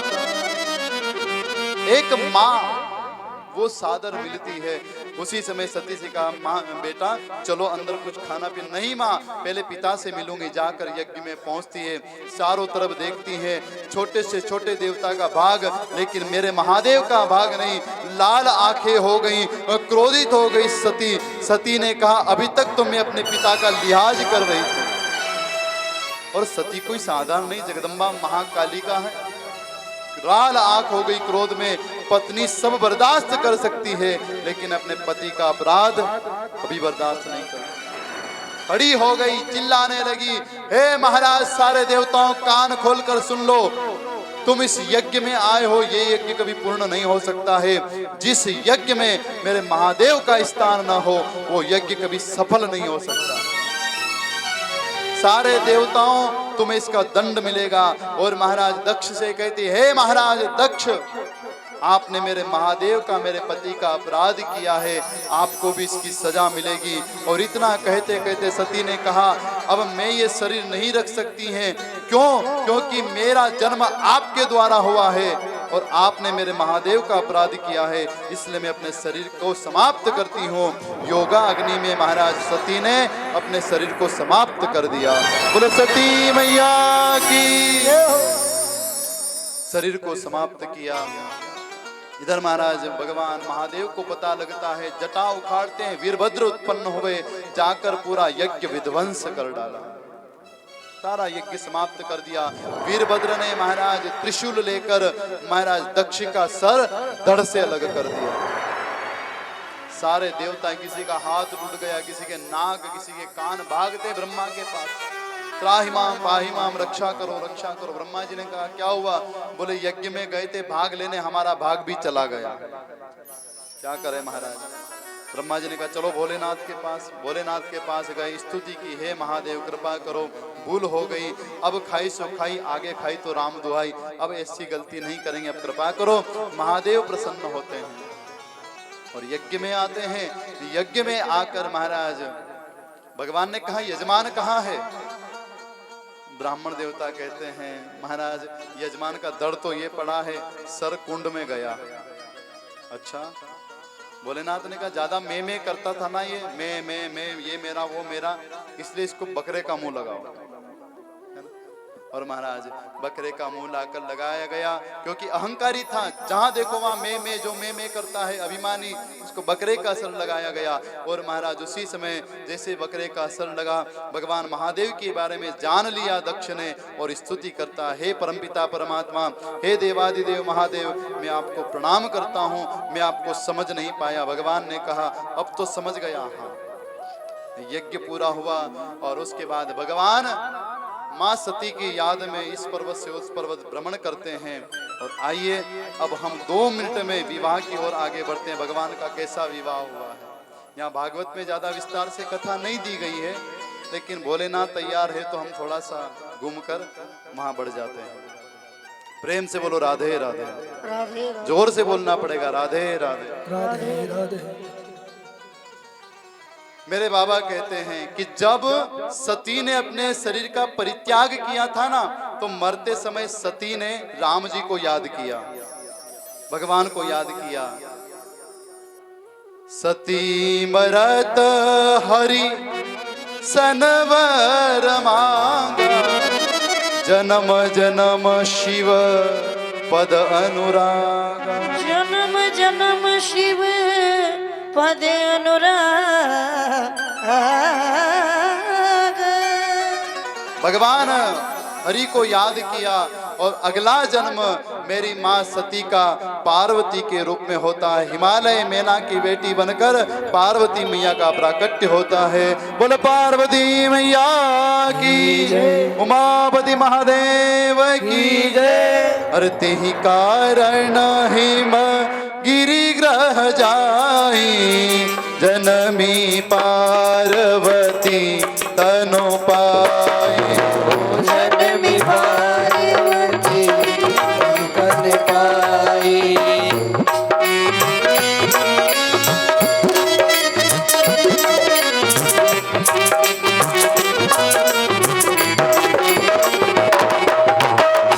महाराज अगला जन्म माँ सती का पार्वती के रूप में हुआ और हिमालय के यहाँ होता है। बड़ा आनंद के साथ हिमालय के यहाँ दिव्य आभूषण और महाराज सारी रिद्धि सिद्धि अष्ट सिद्धि नौ निधियां हिमालय के यहाँ आ जाती है, क्योंकि जगत जननी जगदम्बा प्रकट हुई है। और महाराज समय के साथ एक बार मेरे भगवान विष्णु नारायण ने कहा, बाबा आप विवाह कर लीजिए। बाबा भोलेनाथ ने कहा, ठीक है प्रभु। सिर धरि आयशु करहि तुम्हारा, परम धर्म यह नाथ हमारा। मैं आपकी आज्ञा को सिरोधार्य करता हूँ और कथा आती है। उसके बाद मेरे भोलेनाथ का विवाह माँ पार्वती के साथ संपन्न होता है। लग्न पत्रिका महाराज सप्त ऋषियों के साथ भिजवाई गई ब्रह्मा जी महाराज ने, और इधर माँ पार्वती ने भी भगवान के लिए बहुत तप किया था। भगवान ने कृपा करी, मेरे महादेव जी ने, सारे देवता महाराज बीच में कथा आती है। कामदेव भी भस्म होता है, रति भगवान के शरणों में आती है। बहुत लंबी कथा है विवाह की। और उसके बाद मेरे महादेव जी सुंदर श्रृंगार करते हैं। देखो यहाँ विवाह हुआ ना, तो विवाह से पहले सारे देवता अपने अपने वाहन को सजाने लगे। किसी ने कहा, भैया तुम अपने वाहन को क्यों सजा रहे हो? भोलेनाथ को सजा। बोले उनको हम नहीं सजा सकते, हम बारात में जाएंगे, हम अपने वाहन सजा रहे हैं, अपना अपना वाहन सजा रहे हैं। महाराज यमराज भी अपने वाहन को खूब रगड़ने चाहे गोरा हो जाए। सब ने अपने अपने वाहन सजाए। और महाराज सारे देवता लोग जैसे ही कैलाश पर आते हैं ना, देखते हैं भगवान भोलेनाथ ऐसे ही बैठे। सारे देवताओं ने कहा, भैया ये तो ऐसे ही बैठे, अपन पहले चले जाओ, पहले पहुंच जाओ अपन महाराज हिमालय के वहां, ताकि खाने पीने की अच्छी व्यवस्था हो जाएगी। और महाराज देवता लोग तो पहले पहुंच गए। इधर महाराज सारे भूत प्रेत पिशाच निशाचर डाकिनी शाकिनी सब भगवान का श्रृंगार करते हैं। शिव ही शंभु गण करही सिंगारा। महाराज शिव के गण भगवान महादेव का श्रृंगार करते हैं। भोलेनाथ ने कहा, क्या कर रहे हो? बोले बाबा विवाह है, आपका श्रृंगार करने दो। कैसे करोगे? बोले आज आपने कुछ पहना नहीं, एक काम करते कुछ तो पहन लीजिए। भोलेनाथ ने कहा, एक काम कर, मृग चर्म लिया, मृग चर्म लपेट दिया। बाबा जब व्यक्ति विवाह करने के लिए जाता है तो सुंदर मुकुट पहनता, आप भी मुकुट पहन लीजिए। भोलेनाथ ने कहा, मेरी जटाएं बहुत बड़ी बड़ी, इनको मुकुट बना दो। मुकुट बना दिया। बाबा जब दूल्हा जाता है माला पहनता, सांप लाया, सांप की माला बन गई। कानों में बिच्छुओं के कुंडल, हाथों में सांपों के कंगन। और महाराज ऐसी बारात तो बहुत देखी, लेकिन भोलेनाथ की ऐसी बारात। और ऐसी बारात लेकर भोलेनाथ ने कहा कि हमारे बाराती कहाँ गए? बोले जो देवता थे वो तो चले गए, दूसरे बाराती कहाँ से लाए? भगवान ने बजाया अपना डमरू। भूत प्रेत पिशाच निशाचर डाकिनी शाकिनी हाकिनी सब हर हर महादेव, हर हर महादेव। महाराज महादेव जी की बारात तैयार हो गई और मेरे भोलेनाथ चल पड़े। वो बोला ले करके बारात चले, भांग धतूरा पी के। बोला ले करके बारात चले,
कीने नाच रहे भांग धतूरा पी के बोला भोला के संग नाच रहे भांग धतूरा पीने बोला लेकर के बारात चले भांग धतूरा पी के बोला लेकर के बारात चले भांग धतूरा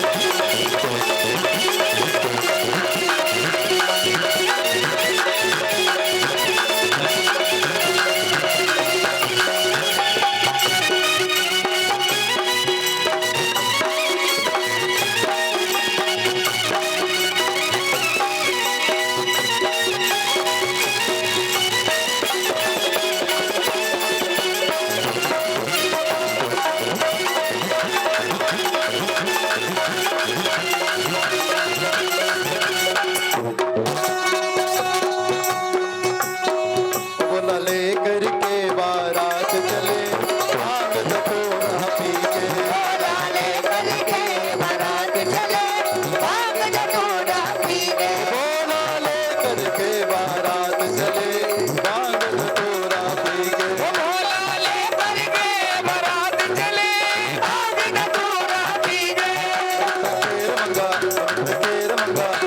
तेर मंगा सोनिया में तेरे दीवाना कोई और मंगती दीवाना कोई और मांगती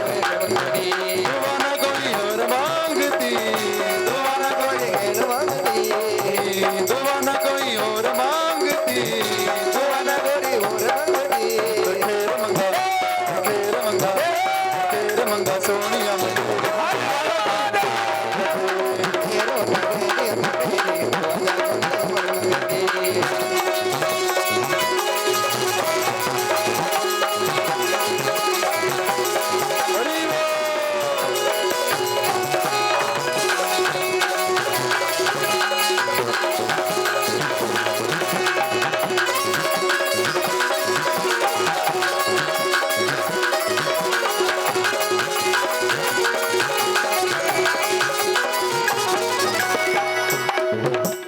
बोलिए उमापति महादेव की जय हो। इस प्रकार महाराज भगवान बारात लेकर पहुंचते हैं और हिमालय के यहाँ जाकर माँ पार्वती मैया के साथ भगवान का पानी ग्रहण जब की न महेशा हिय हर से हिय सकल सुरेशा।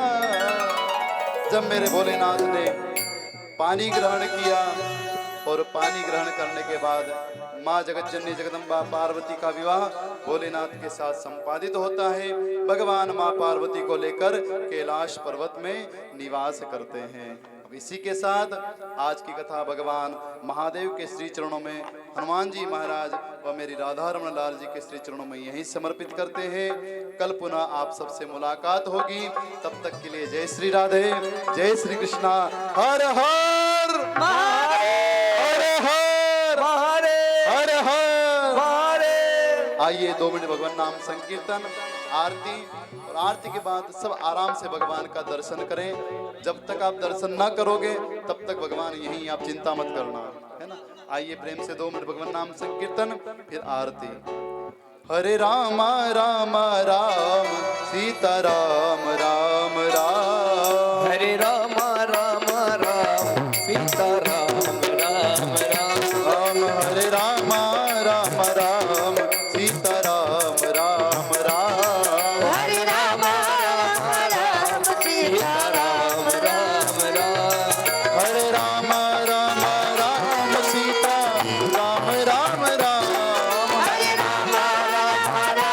सीता राम राम राम हरे राम राम राम सीता राम राम राम हरे राम राम राम सीता राम राम राम हरे राम राम सीता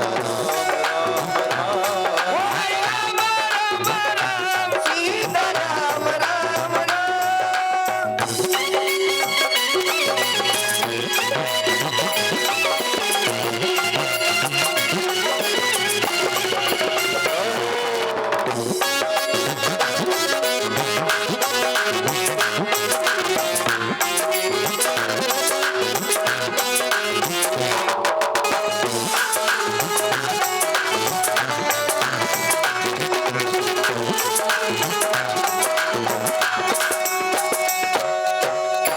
बोली उमापति महादेव की श्रीमद्भागवत महापुराण की श्री देवता महाराज की कोठी वाले बाबा की पशुपतिनाथ भगवान की सभा विसर्जन होत है सुनहु वीर हनुमान जो जन जहाँ से आए हूँ श्रोता करहूँ पयान बोली हनुमान जी महाराज की। आइए अब भगवान की पावन आरती आप हम सब मिलकर उतारें। बोली शंकर भगवान की